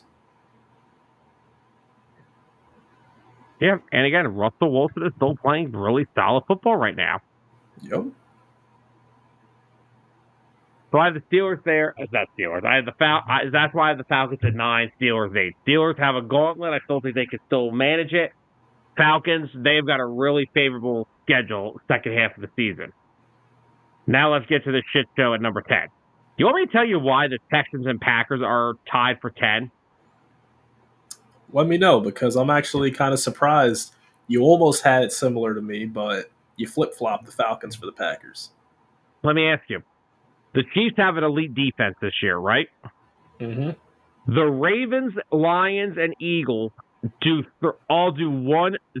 something great. They run the football. Yep. Lions and Eagles have easily top 15-ish defenses. Lions would be better if they didn't lose Aiden Hutchinson. But the Ravens are going to kill you with clock management, and they have the MVP of the league right now. Jaden Daniels is a superstar in the making. Josh Allen has learned to stop turning the football over. The Vikings and Steelers have an elite-level defense. The Falcons have Kirk Cousins playing some of the best ball of his career. Right? Yeah. What the hell do the Texans and Packers do well this year? When they're healthy, the Packers can put turn the football over a lot. They turn it over. Jordan Love has not been good this year. He hasn't. He has not been good. I want to pull up his numbers real quick. He's thrown 10 picks. Me and you both know because you got him in fantasy. Oh, yeah, trust me. He's thrown 10 picks. So, yes, he has thrown 10 picks. 3 of them did come in the game where he came back from the injury. But it looked like he was shaking some rust off. He still followed up with 4 touchdown passes and almost 400 yards. That's fine. And then the next couple weeks, they played solid. He had 1 interception. Then 2 against Houston, 1 against Jacksonville, 1 against Detroit. No touchdowns, no passing touchdowns in either of those games. So it's been 2 weeks since he's thrown a passing touchdown. Oh, yeah, that screams really good. Yeah. So I get it based off of the last couple of weeks. Yes, it's been a lot of interceptions, and the no touchdown passes isn't a good look when you're throwing interceptions. You got to at least have some passing touchdowns to counteract that. Yeah. And the Texans are on here because literally every playoff team they've played, they've lost to. If you want to look at this, Minnesota blew them out 34-7. All right, they squeaked by. Like, dude, they're squeaking by the Colts. They're squeaking by the Jags. They squeaked by the Bills. They lost to the Packers. They lost to the Jets. Do you want to know why I think the Packers, in my eyes, And are they just still a better team than the Falcons? go ahead. Because the Packers have put up 230 points on the season, but have Okay. only given up 194, which isn't the best, but it's not. It's far from the worst. They're kind of middle of the Okay. pack. I look at the Falcons defense that's given up 236 points so far. That's a lot. It's a lot of points to give up for only putting up 238. It's not like they're giving up that many and they're dropping stay at have 60 more, points scored on teams. That's fair. That's my only thing about those two. But the Texans are more close to 11 than they are 10. Because C.J. Stroud has not looked good this year. Their offensive line has not looked good this year. Titus Howard and Laramie Tunsil look terrible. Their defense does not look good this year. That's supposed to be D'Amico's strong suit. Their weapons are constantly banged up. Mixon's been hurt. Nico's been hurt. Diggs has been hurt. I don't know what is going on in Houston, but they don't look good at all. And every playoff team they play, they lose to. To give them a lot of credit on the defensive side of the ball, they did everything to win that game yesterday. The offense didn't do everything to win that game yesterday. You're calling blowing a 10-point lead doing everything? Sam, they picked them off 5 times. And all right, let's be fair here. Let's be fair here because C.J. Stroud threw 2 interceptions as well, so we'll subtract those. That's a 3 interception differential they got on them. Hold on. You're telling me you couldn't have won the game with having 3 more interceptions? Georgie agrees. That's fine. Okay, let me ask you something real quick. Who do we blame for the Super Bowl loss to the Chiefs? Jalen Hurts in the offense or Jonathan Gannon? He had a 10-point lead, and he blew it. He did. Last time I checked, when you have a lead, your defense's job is to keep it, which they did not. Now, don't get me wrong. The offense didn't help them, but you were still winning that game by 10. Here's the thing. You guys are acting like, wait. I actually think I'm wrong. I think it's even more than 10. I think it was more. It's 15. Okay, now you're all insane. And not only did you blow it, you blew all of it in the fourth quarter. Okay, so let's look at what Matt just said. He asked how many times did they go 3 and out and put the defense right back out on the field. If you're continuously putting your defense out on the field and not giving them any time to rest, what do you think's going to happen? We saw what happened to the Falcons in that Super Bowl. There was a lot of other things, but there was also a lot of time where they put the defense back out on the field. That offense couldn't move the ball worth a damn. They couldn't run the clock. Clock management is a huge part of it. And guess what? Clock management is done by the offense. They're the ones who move the clock. Those are the ones who have to burn the clock off. And if they're going 3 and out, you're putting your defense out on the field majority of the second half of the game. Are you going to expect to hold a 15-point lead when you still can't score? It doesn't help that Joe Mixon only had 1.8 yards per carry. Exactly. And I'm not saying it's all C.J. Stroud's fault. I'm blaming the entire offense for that. I'm blaming the entire team.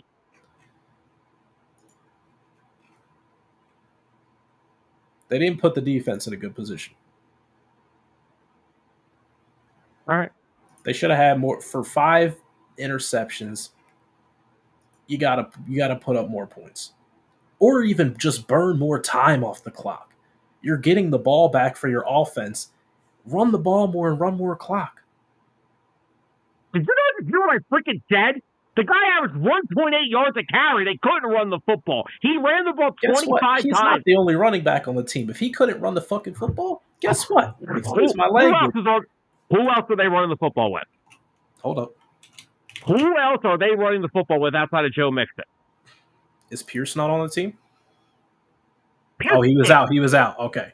Pierce, He was it out. doesn't matter. That's actually why. No, he's their power runner. All right, if you No, the hell had him he's out, not.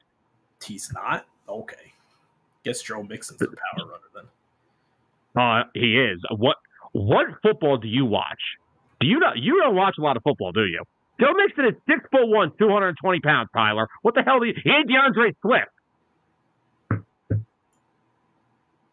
If Pierce is so good, they would have needed to acquire Joe Mixon. Which, by the way, back to something, bro. By the way, let me get this freaking.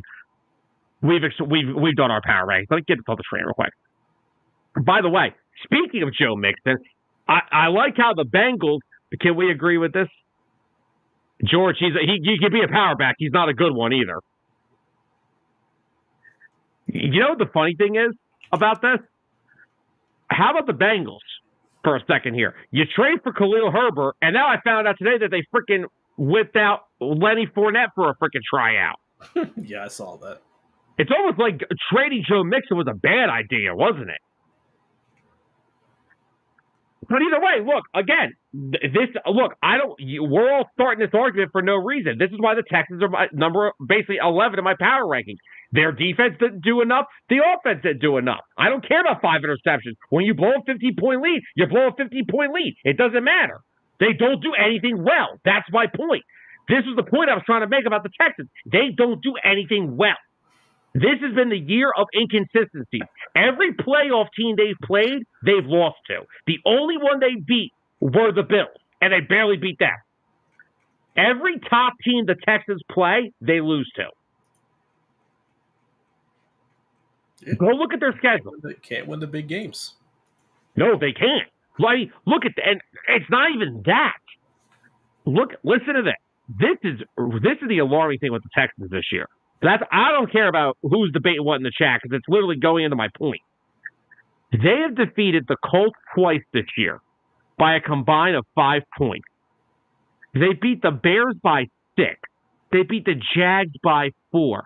Oh, wow. But you blew the Patriots out. Congratulations. The whole NFL can do that. I'm not blowing a gasket. The gasket's already been blown. I just know from now on if we blow leads, I'm blaming the offense for this. That's the new motto in the NFL now. If your offense is going nothing but 3 and out the whole rest of the game, that's not all on the defense. Offense can't stop the opposing team. But guess what? They can keep that opposing team off the field a little bit longer. And once again, this is where I'm going. You just keep proving my point. This is why the Texans are literally my bottom feeder on my power rankings because they don't do anything well. Your point is worse than your power rankings. I didn't know that was possible. How? What do the Texans do well? Please tell me what they do well. Tell me. I didn't say they did anything well. I'm just saying it's not all on the defense. I didn't say that either. You guys said that. I'm saying that, yes, DJ Stroud and the offense stunk. But you're over here talking about time management. You cannot time manage when you can't run the freaking football, Tyler. That's not the defense's problem, is it? That they couldn't run football. I didn't say it was. But it's the defense's fault that they gave up 15 points because they had to literally hold a 15-point lead for 30 minutes. Chiefs have no problem doing that sometimes. Eagles had no issue doing it sometimes. Chiefs have 15 men on the field with all the referees helping them. Eagles had no issue holding those leads. No, they run the ball a lot better to run the clock out. Like well, that's the offensive line's better. That's a big problem in Houston right now. I'm okay if you have a shit running game. I have never seen a guy run the ball 30 times and only get 40 yards. Yeah, a bad game should be 2.5 to 3 yards.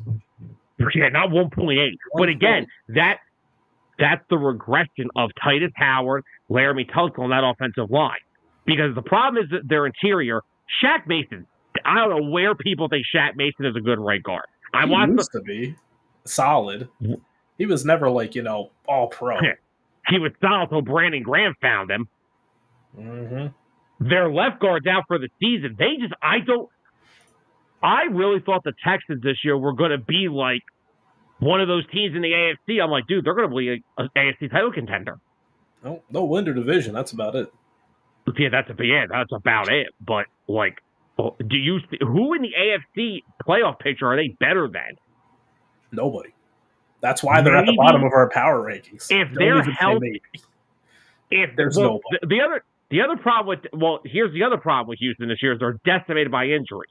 That is true. The only team in the AFC I could see them playing in the playoffs and beating is Buffalo. Really? Well, they beat them. Well, no, and that's because Josh Allen's playoff demons tend to arise. Yeah. But even, I still think because that game would probably be in Buffalo, and I think Buffalo would smoke them. But that's my point. The only team they have beaten this year, postseason playoff-wise, is the Bills. Everybody else they've gotten embarrassed by, and it started with the Vikings in week 4? This team has been inconsistent all freaking year, and it is crazy. Like this team was supposed to be a borderline AFC Championship contender. And so I don't even know if they're. How many teams make the playoffs each year? You get your one team that has the first round bye. How many other teams? Don't the top 2 seeds get buys? Is it top 2? I thought it was. I don't know. I thought it was like the top. Dude, I'm trying to figure out the new college one. Don't ask me this now. Because I'm trying to look at like a possible playoff picture here for the AFC East. Or not the AFC East, but like the AFC in general. Here, George, obviously, the question. Chiefs. All right, only one gets a bye. I thought 2 did for some reason. So it's 1 through 4 make it in? Or 14 teams in total across both. 7 from each conference? Is that it? Georgie? Okay. Yeah. So we're looking at Chiefs get the bye. Bills, I'm assuming Chargers will probably make it in. Steelers, Ravens, that's 5. Texans, and then who else? Maybe the Broncos. They're at 5-5 right now. They're probably the only other team that's like... No. That team should be 6-4 right now. Yeah, that is true. I do not agree with that fucking bogus field goal. That was outrageous. Yeah, so you're looking at possibly the Texans would actually play against the Bills. If they were the worst team. The Texans are going to be the worst team in the AFC playoff picture. I don't know. Because, I mean... They're going to be. I'm telling you that right now. Like, I'm talking ranking record-wise. Well, they're 6-4 right now. Yeah, the Chargers are 6-3. So they're still... The Chargers are higher than them because they played one less. I don't know that they may lose. I think the Chargers could beat them. They could. Chargers are playing good football too right now. Yeah. I think that's probably the one team they'd have a good shot against beating in the playoffs. Yeah, that's fair enough. I don't know. I still don't see them losing to the Bills.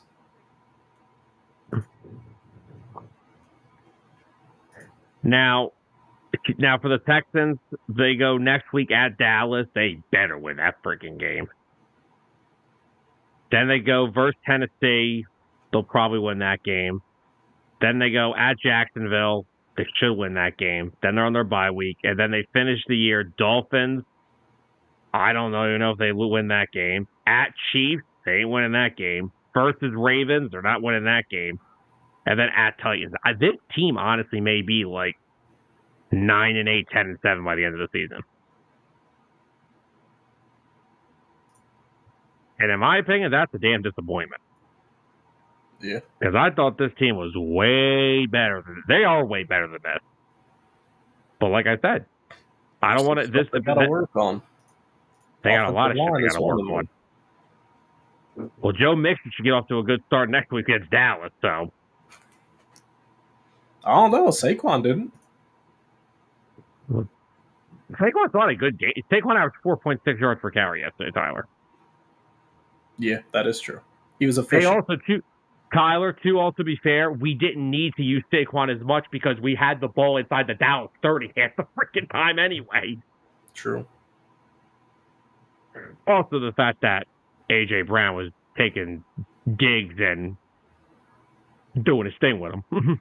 he was just destroyed in the entire game, so. But yeah, so those are our power rankings for mid-season. I think both our lists are very realistic. Thought we both had good points. Yep, mine was definitely better than yours. That's definitely not accurate, but okay. Anyway, good job, Sam. Want to talk some NFL weekly roundup real quick? Yeah.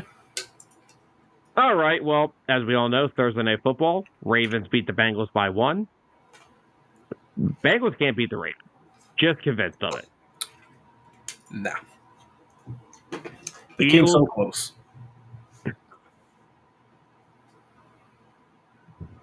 Now, Georgie, are you talking about your power rankings or your team's injury report? Dang. Obviously, it's power rankings.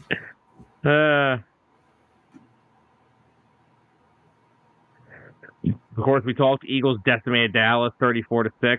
Now let's get to the games that we haven't really talked about. Panthers beat Giants in, was it Germany they played yesterday? Yep. Chuba Hubbard. Yo, I want to say something about the Panthers. If they can get Bryce Young at least to look decent, they could. Because they not only have Chuba Hubbard now locked up for years to come, they drafted Jonathan Brooks. Mm-hmm. They really like Xavier Legette, and they have another wide receiver they really like. If they could just get the offensive line good, get the outside weapons to be adequate enough, they could kind of follow in the Detroit Lions field book here of how to build a top offense. Yeah. The other wide receiver you're thinking of is Jalen Coker. Okay. Like, they could get something going. If Bryce Young could just get into a groove, I mean, he didn't play terrible. I mean, 15-25, 126, 1 touchdown. Still good enough to beat Daniel Jones, who the Giants, by the way, today said they are not committing to him as starting this week, per Brian Dable. Yep. Daniel Jones is about to get Eli out of the building. Dable's going to get fired. It's going to be sickening. I'll say this. I don't think Dable's going to get fired. I think he is. I think they move on from Jones. They acknowledge where they messed up, acknowledge that they messed up, not paying Saquon Barkley. Have they? Have they really, though? Oh, that's all they think about. Fair enough. But no, what you were saying, Chuba Hubbard. This boy is a superstar. Greatest free agent fantasy signing I've ever made. He is a stud. Next game we move on to, oh boy, San Fran going down to Tampa Bay, beating the Bucks. The Bucks have lost 4 straight. San Fran back over Christian McCaffrey, 13 carries, 39 yards, 6 catches, 68 yards. He's back. He's back. Yep, that looks. Shout out to Ricky Pearsall for catching his first career touchdown. Yep. Jawan Jennings just freaking continuing making a name for himself. Debo showing some signs of life. George Kittle. George Kittle was literally their least amount of yards yesterday with 57. Yeah. Brock Purdy, 25 of 36, 353, 2 tutties. Well, when you get the MVP, your team back in your backfield, that'll help. Mm-hmm. If the Niners start getting healthy, we're in trouble. Yeah. Because this is, I mean, what McCaffrey already did was great, and he didn't even go off. No. They didn't even fully unleash him. Not going to either. Yeah, not until the playoffs. They'll probably play it safe, and if they do make the playoffs, which I think they could, if they win out the rest of the games of the season, they'll find themselves in a wild card. That's what the division is in reach. They might even overtake the division. It's possible. Next up, Saints defeat Falcons 20-17. Whatever. Yeah, whatever. Dennis Allen gets fired. They win, like George said. You get an interim coach, automatically guy gets a win. Unless you're the Jets. That is true. Jets. I got to be thinking about the Jets, damn it. We don't want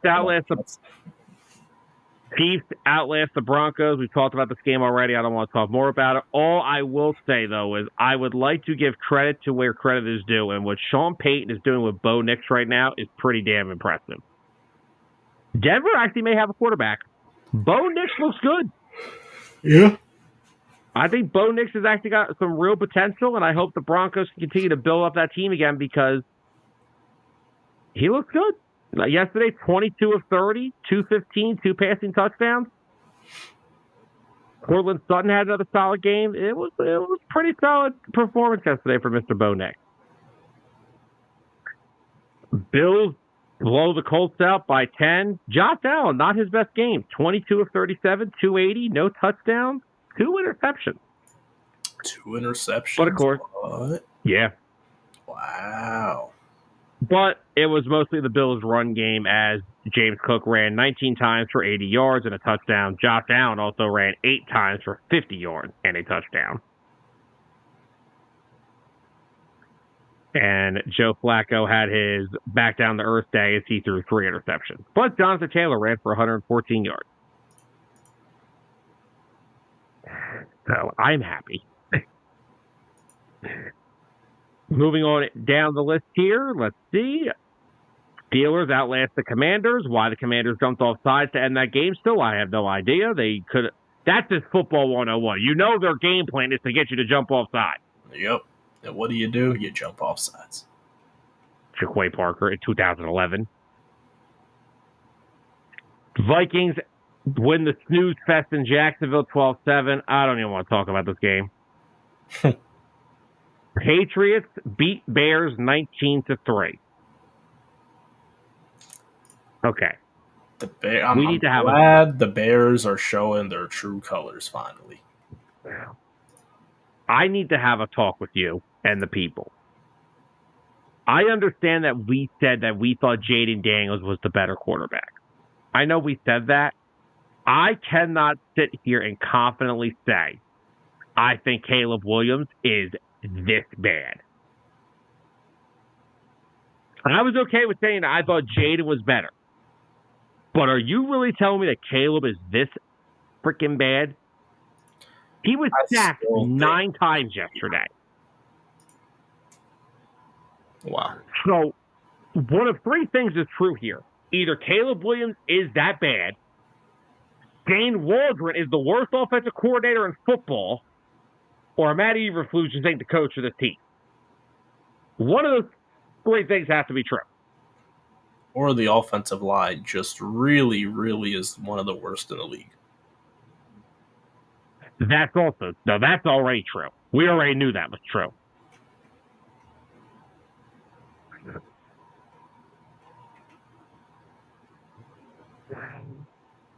Georgie's not a happy camper about the Steelers' win yesterday. Yeah, I mean, hey, when you watch the NFL each week and there's a new rule that's made up. Yeah, down by contact, no longer down by contact. Yep.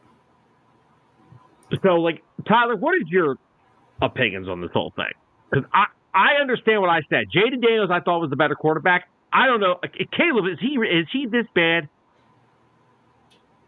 I don't think Caleb Williams will ever be elite. I think he still has a shot of being a very good quarterback in the league. He needs a better coach, better offensive system, because the offense just stinks in general. The offense just isn't good. And you have, why is there a regression with DJ Moore? Where did that come DJ from? Moore liked him. I don't think so either. Because you know what the issue is?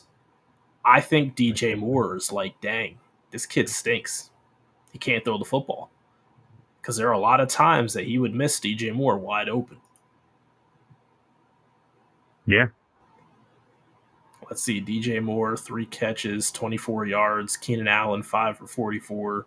Roma Dunes, 3 for 23. Cole Kmet, 2 for 13. It's just nothing stands out to you. Nothing's good. Eagles legend TJ Edwards had an interception, as well as 7 tackles. I miss TJ Edwards. I love TJ Edwards. But yeah, for one, Shane Waldron needs to be fired. Like, that is the worst offensive coordinator in They the need league. a clean house with coaching. Yeah, Matt Eberflus starts. Did you see the clip of him today calling a radio station? No. His phone cut out. And the radio host said, "Coach, your phone is as bad as reception is as bad as the offense right now." Oh no.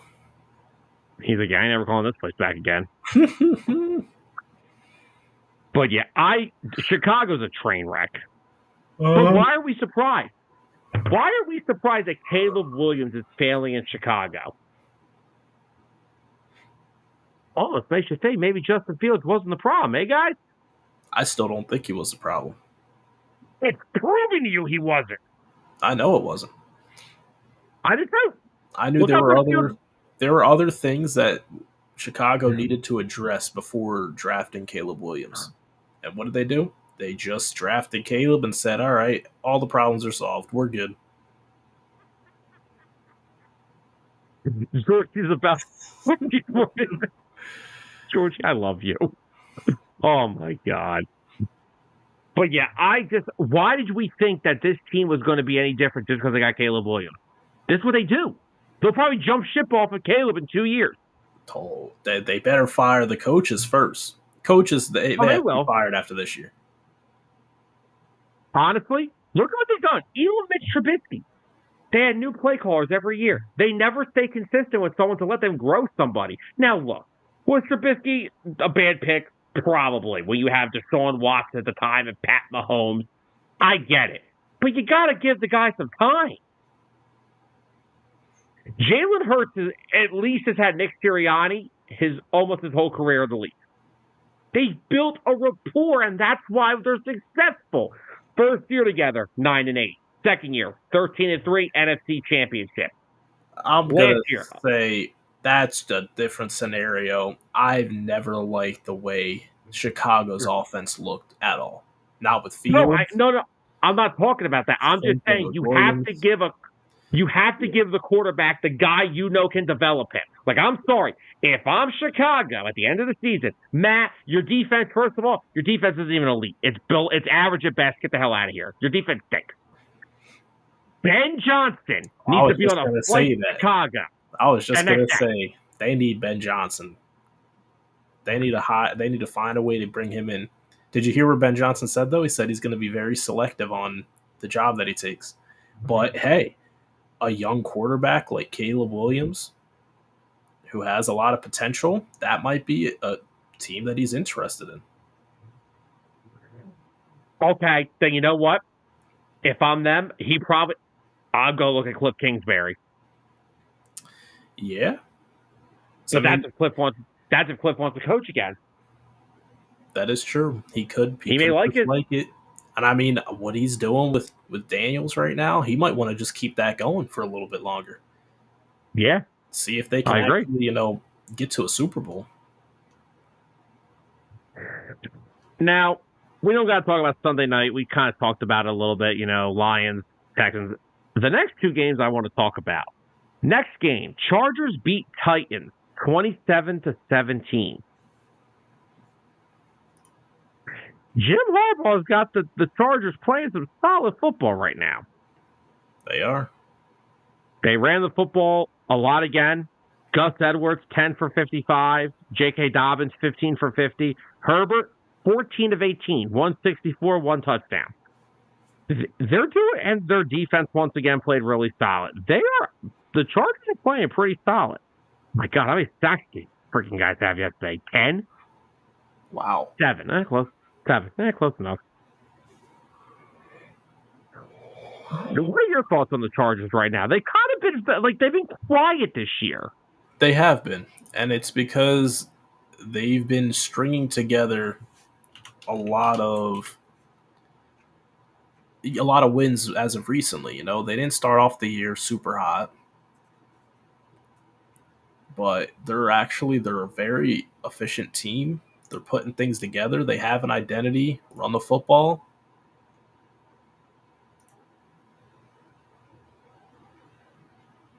Yeah. That's why I think they'll definitely make it in the playoffs. They'll be a wild I think they card will team. too. I can see them making it out of the wild card. Now, if you look at their schedule, next game is, oh boy. Oh boy. All right, this is going to be tough. Their next 5 games. Let's go the rest of the season. Next week, home versus Cincinnati. Next week, home versus Baltimore. Whew. Then they go at Atlanta. Then they go at Kansas City. Then they go at home versus Tampa, at home versus Denver, at New England, at Raiders. They're gonna have it's that Buccaneers down to the Raiders. That stretch is what they're gonna have to take advantage of. Mm-hmm. Unless, who knows, maybe they upset one of those teams. Not saying it's out of the question, but that's a rough stretch to go. Oh yeah. But give them the credit. They're taking advantage of the teams they should have. They're beating the teams they should. Yeah. That's how you win out in your season. Yeah. And so, moving on to the last game, we'll talk about the Arizona Cardinals defeat the New York Jets. Not hard to do. 31-6. Don't look now. But the Cardinals, they've won 4 straight. They've won 4 straight. You want to know another thing? What's that? Kyler Murray went 22 for 24, 266 yards and a touchdown. So instead of playing Call of Duty, now he plays Madden on rookie. Good job. Shut up. Madden on rookie. You're a crumb. But no, I'm going to eat crow again. Kyler Murray has actually been playing very well this year. I told you to watch out for him. I said it. He's healthy. Yeah, when he's healthy.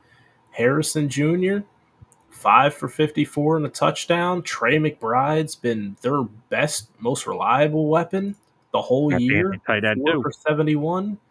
James Conner, actually, 5 catches for 80 yards. Very impressive. And Georgie, I agree. They beat the teams they should. But if you look at Kyler this year, 70% completion percentage, 12 passing touchdowns, 4 rushing touchdowns, a 100.8 rating. Playing really good football this year. And Jonathan Gannon's got that team playing tough. I'll give it to him. The Cardinals are playing pretty damn good football. They are. I cannot deny it. So we've spent now 2 hours talking nothing but NFL. Oh, yeah. As usual. Mr. Adams, I think you know what time it is. It's time for the main event. The latest AP Top 25.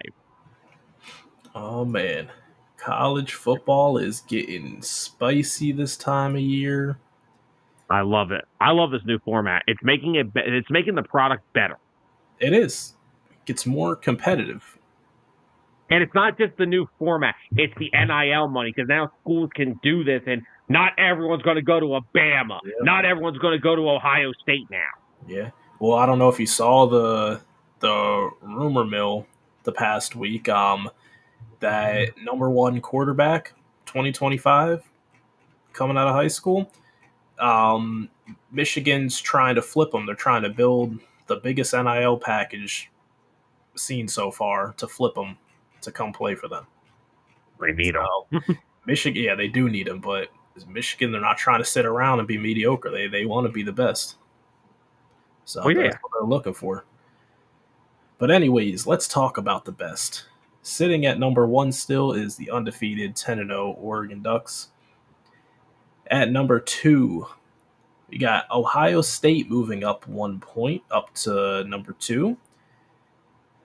At number 3, we have Texas moving up 2 up to number 3.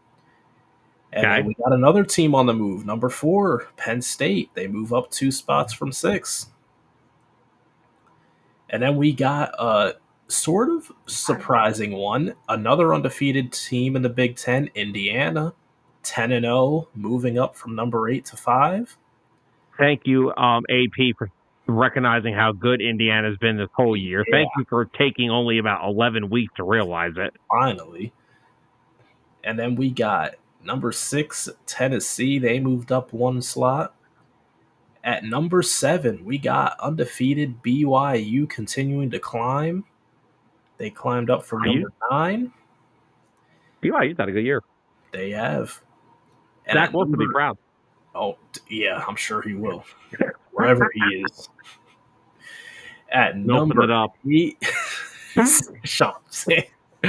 number 8, we got Notre Dame moving up 2 slots from number 10.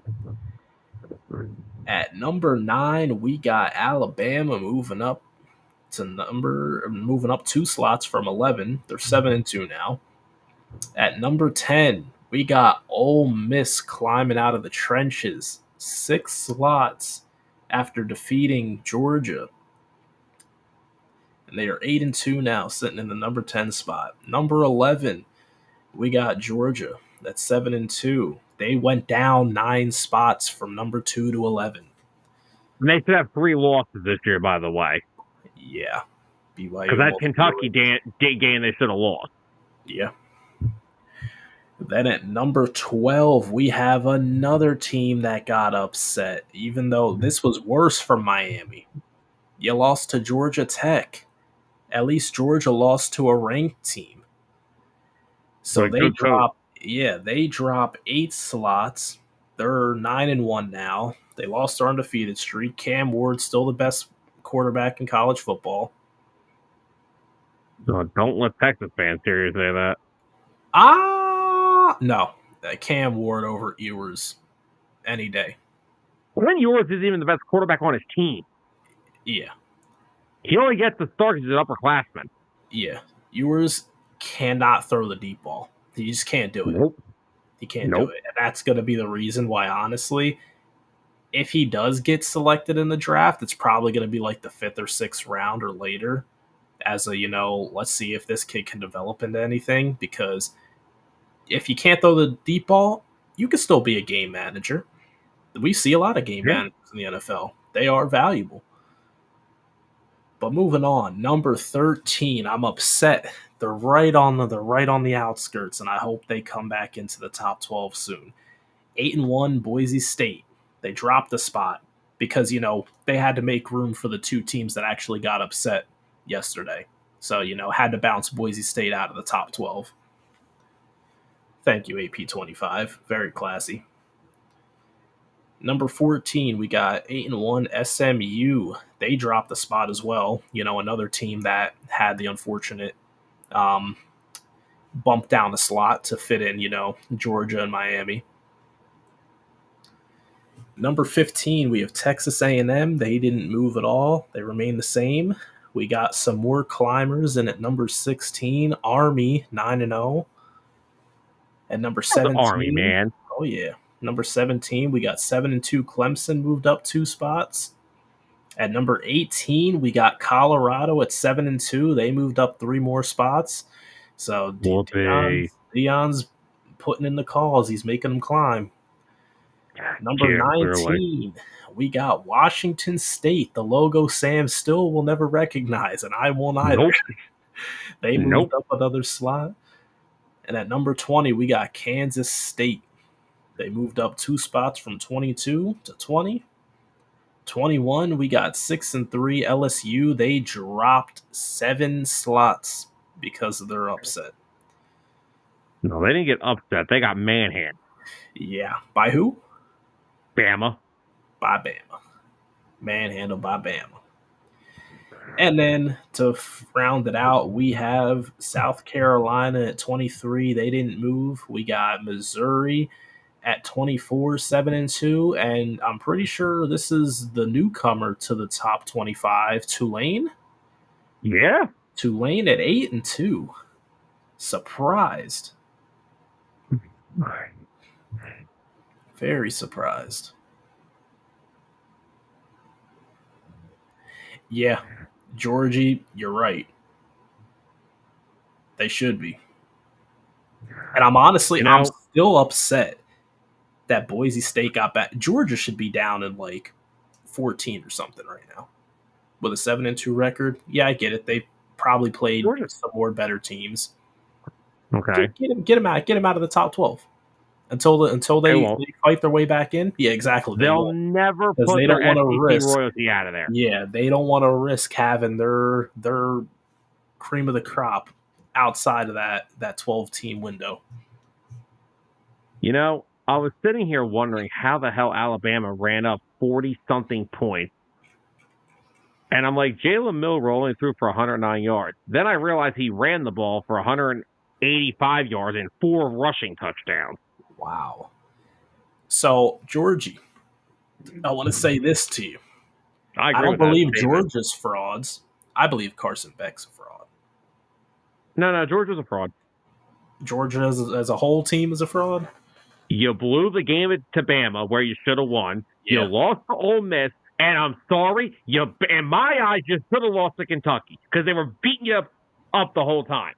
Their offensive line. Look, I want to say another thing about this Ole Miss game. Lane Kiffin, who by the way gets the same knack that James Franklin does. He doesn't win the big game. That's a hell of a win for Lane Kiffin on Saturday. Mm-hmm. Their defensive line dominated Georgia's O-line the entire night. So give credit where credit's due for Lane Kiffin and his team.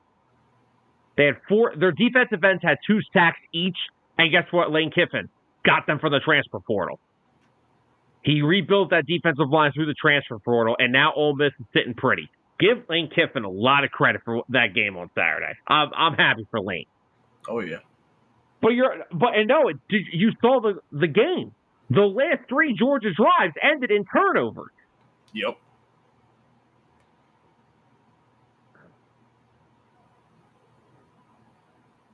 Yes. Oh my God. So guys, we got to know when the game's not over. The game's not over. And then it's funny when they actually blew the game was over. The whole sideline was nothing but stupid. Yeah, stop charging the field when you know the game isn't over. Yeah. Like once that clock's on 0, the blast play's blown dead, then you can. Yeah. You got any thoughts on this game between Georgia and Ole Miss? Georgia got exposed, showed who they really are. I never thought Georgia was gonna, be the team to beat this year. I thought they were gonna be beatable. But Carson Beck does not look good. Your teams to beat are honestly, I think it's your top 6 teams. I think Tennessee's going to be a tough team to beat. This week coming up is going to be interesting because they got Georgia. That's the 7:30 game Saturday night. Tennessee if Georgia loses and they're still in the top 12, I swear. If they lose, they got to get bounced to like 16, even further, maybe 16? Probably further. I'm just looking at it because they love Georgia, right? I'm just looking at it's going to be so hard for them to be like, yeah, we're going to drop them to like 20, even though they would deserve it. They would totally deserve it. Yeah. But yeah, man, all I'm saying is get Boise State in there. How dare they drop them a slot when they didn't play? How dare they? They do that all the time. Yeah. But it was to make room for the 2 teams that got upset. That's all it was. Yeah. Another thought I had, LSU just continues to be the ugly stepchild to Georgia and Alabama. They think they're right up there in the SEC with them as number 3. Oh, and then Texas comes in and takes all that. Yep. I feel bad. I like LSU. They have a good program, but it's the NIL, man. It kills these schools like that now because they don't got it. Not everyone's going to go to an LSU now. Not everyone's going to go to an Alabama. The teams aren't deep now because they're not going to. I take it back. Boise State did play Saturday. They didn't. Yeah, where are you? They played Saturday, and guess what? Aston Jonty, another 34 carries for 209 yards and 3 rushing touchdowns. Because I was confused. I was like, wait, all right, if they didn't play, maybe that's why they got dropped down. They won the game, and they still got bounced a slot. Unbelievable. Well, I do want to thank Miami and Georgia because it did help my team get back into the top 5, which I was hoping for. Yeah. All Penn State has to do the rest of the year is take care of their business. Look, all right, the Ohio State loss, and I'm not trying to make this sound better than it is. You're not. Wait, what? I don't know. But the Ohio State loss is no longer going to be the backbreakers of your season, right? Because of the new format. You're not going to lose one game and, that's it. All Penn State has to do for the rest of the year is take care of their business. Now they destroyed Washington, and now they have 3 more games. At Purdue, at Minnesota, home against Maryland. They will be favored in all 3 of those games. Yep. Yeah, Georgia actually does help them. But I'm just saying, Penn State no longer will lose to Ohio State, and that's it. As long as you stay in the top 12, you're good. And even when Penn State lost to Ohio State, they only went down to 6. Mm-hmm. They should beat Purdue on Saturday. Minnesota will be tough. Minnesota's playing some tough football this year against some top 25 teams.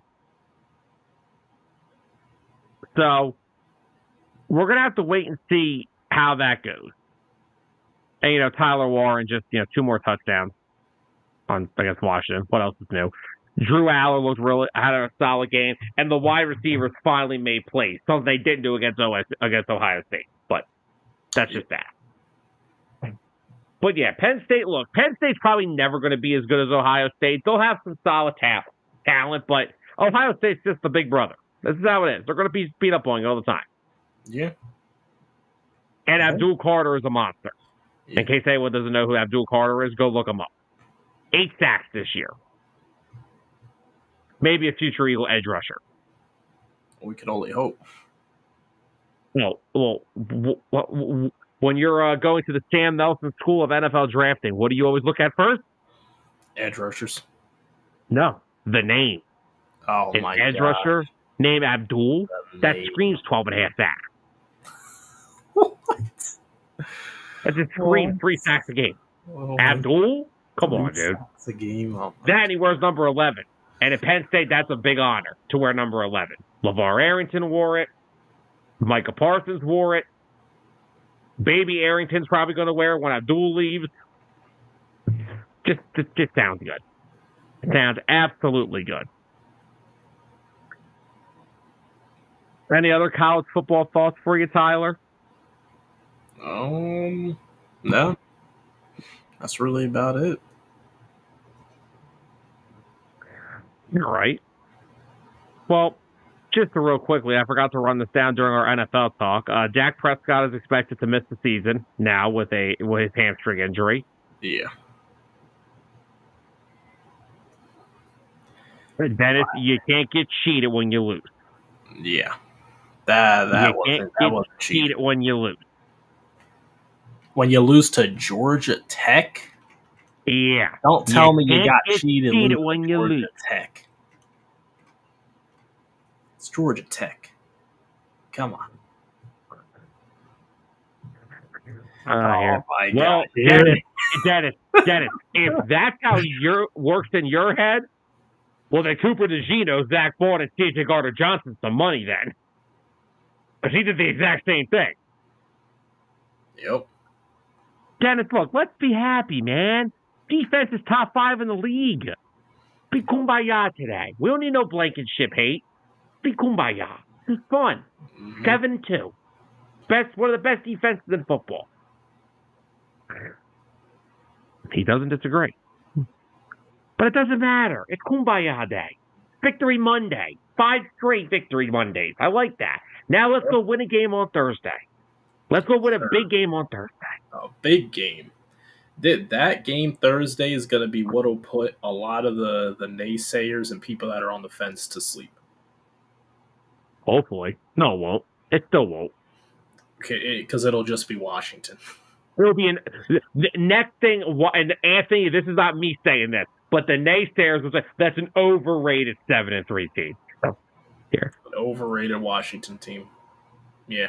Sure. Wait a minute. Dennis, see, this is where you lose me again. Has been every week. Sutton Reed has been nobody since Tampa. Dennis, like 5 other Eagles left that game with the same problem.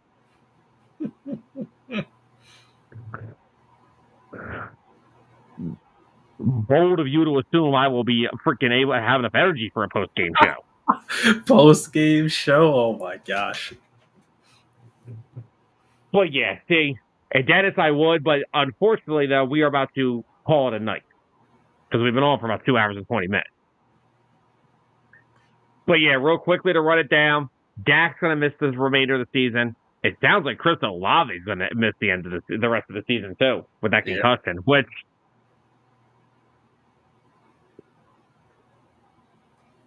everybody showed up and showed out. The whole defense, from top to bottom. Maybe not so much Bryce Huff, even though he had a big play yesterday. Blankenship also won you 2 games in the season where you should have lost.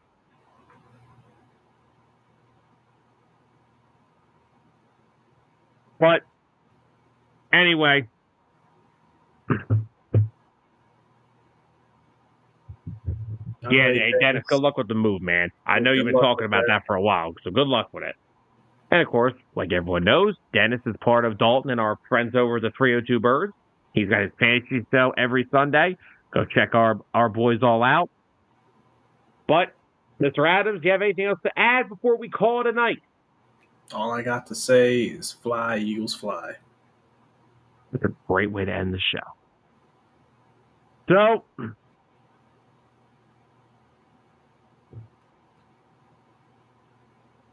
and Dueling Aces will be continuing these topics in about a half hour.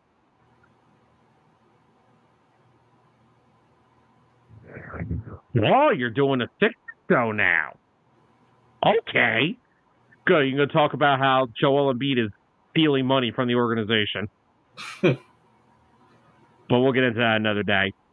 Thank you, everybody, for joining us on another fun-filled episode here of 609 Sports Talk. Another Monday, another great show. I want to thank everybody for joining us tonight. Thank you, everybody who commented in with us throughout the show. You guys make the show with these comments. And by the way, you guys are all freaking insane. You know why? Because 2 weeks ago, when we had our last show, you guys made that the highest viewed show since we came back at 3.3 thousand views. Somehow, last week already topped that at 3.4K. Thank you all so very freaking much. You guys are the absolute freaking best. We've got the best group of supporters and fans in the game, and you guys make these shows every single time. So guys, do me a favor. Always do us that favor. Hit that like button on Facebook. Hit that subscribe button on YouTube for all 609's content. Big things are coming. But right now, we're standing pat with the shows on Mondays because you guys make these nights for us worth it. So, guys, we're going to get up on out of here. We hope you all have a safe rest of your week. As Tyler Adams said, go Birds. We'll see you guys here next Monday, normal time, 5:30 Eastern, as we'll be getting ready for more NFL talk, and there'll probably be some more basketball at some point. And, of course, college football is always going to reel its ugly head. I got a great NBA topic next week. I think that's what we may start the show out with. But, guys, stay safe. Have a safe rest of your Monday. Have a safe rest of your week. We'll see you guys next time. For Tyler Adams, I'm Sam Nelson. Good night, everybody.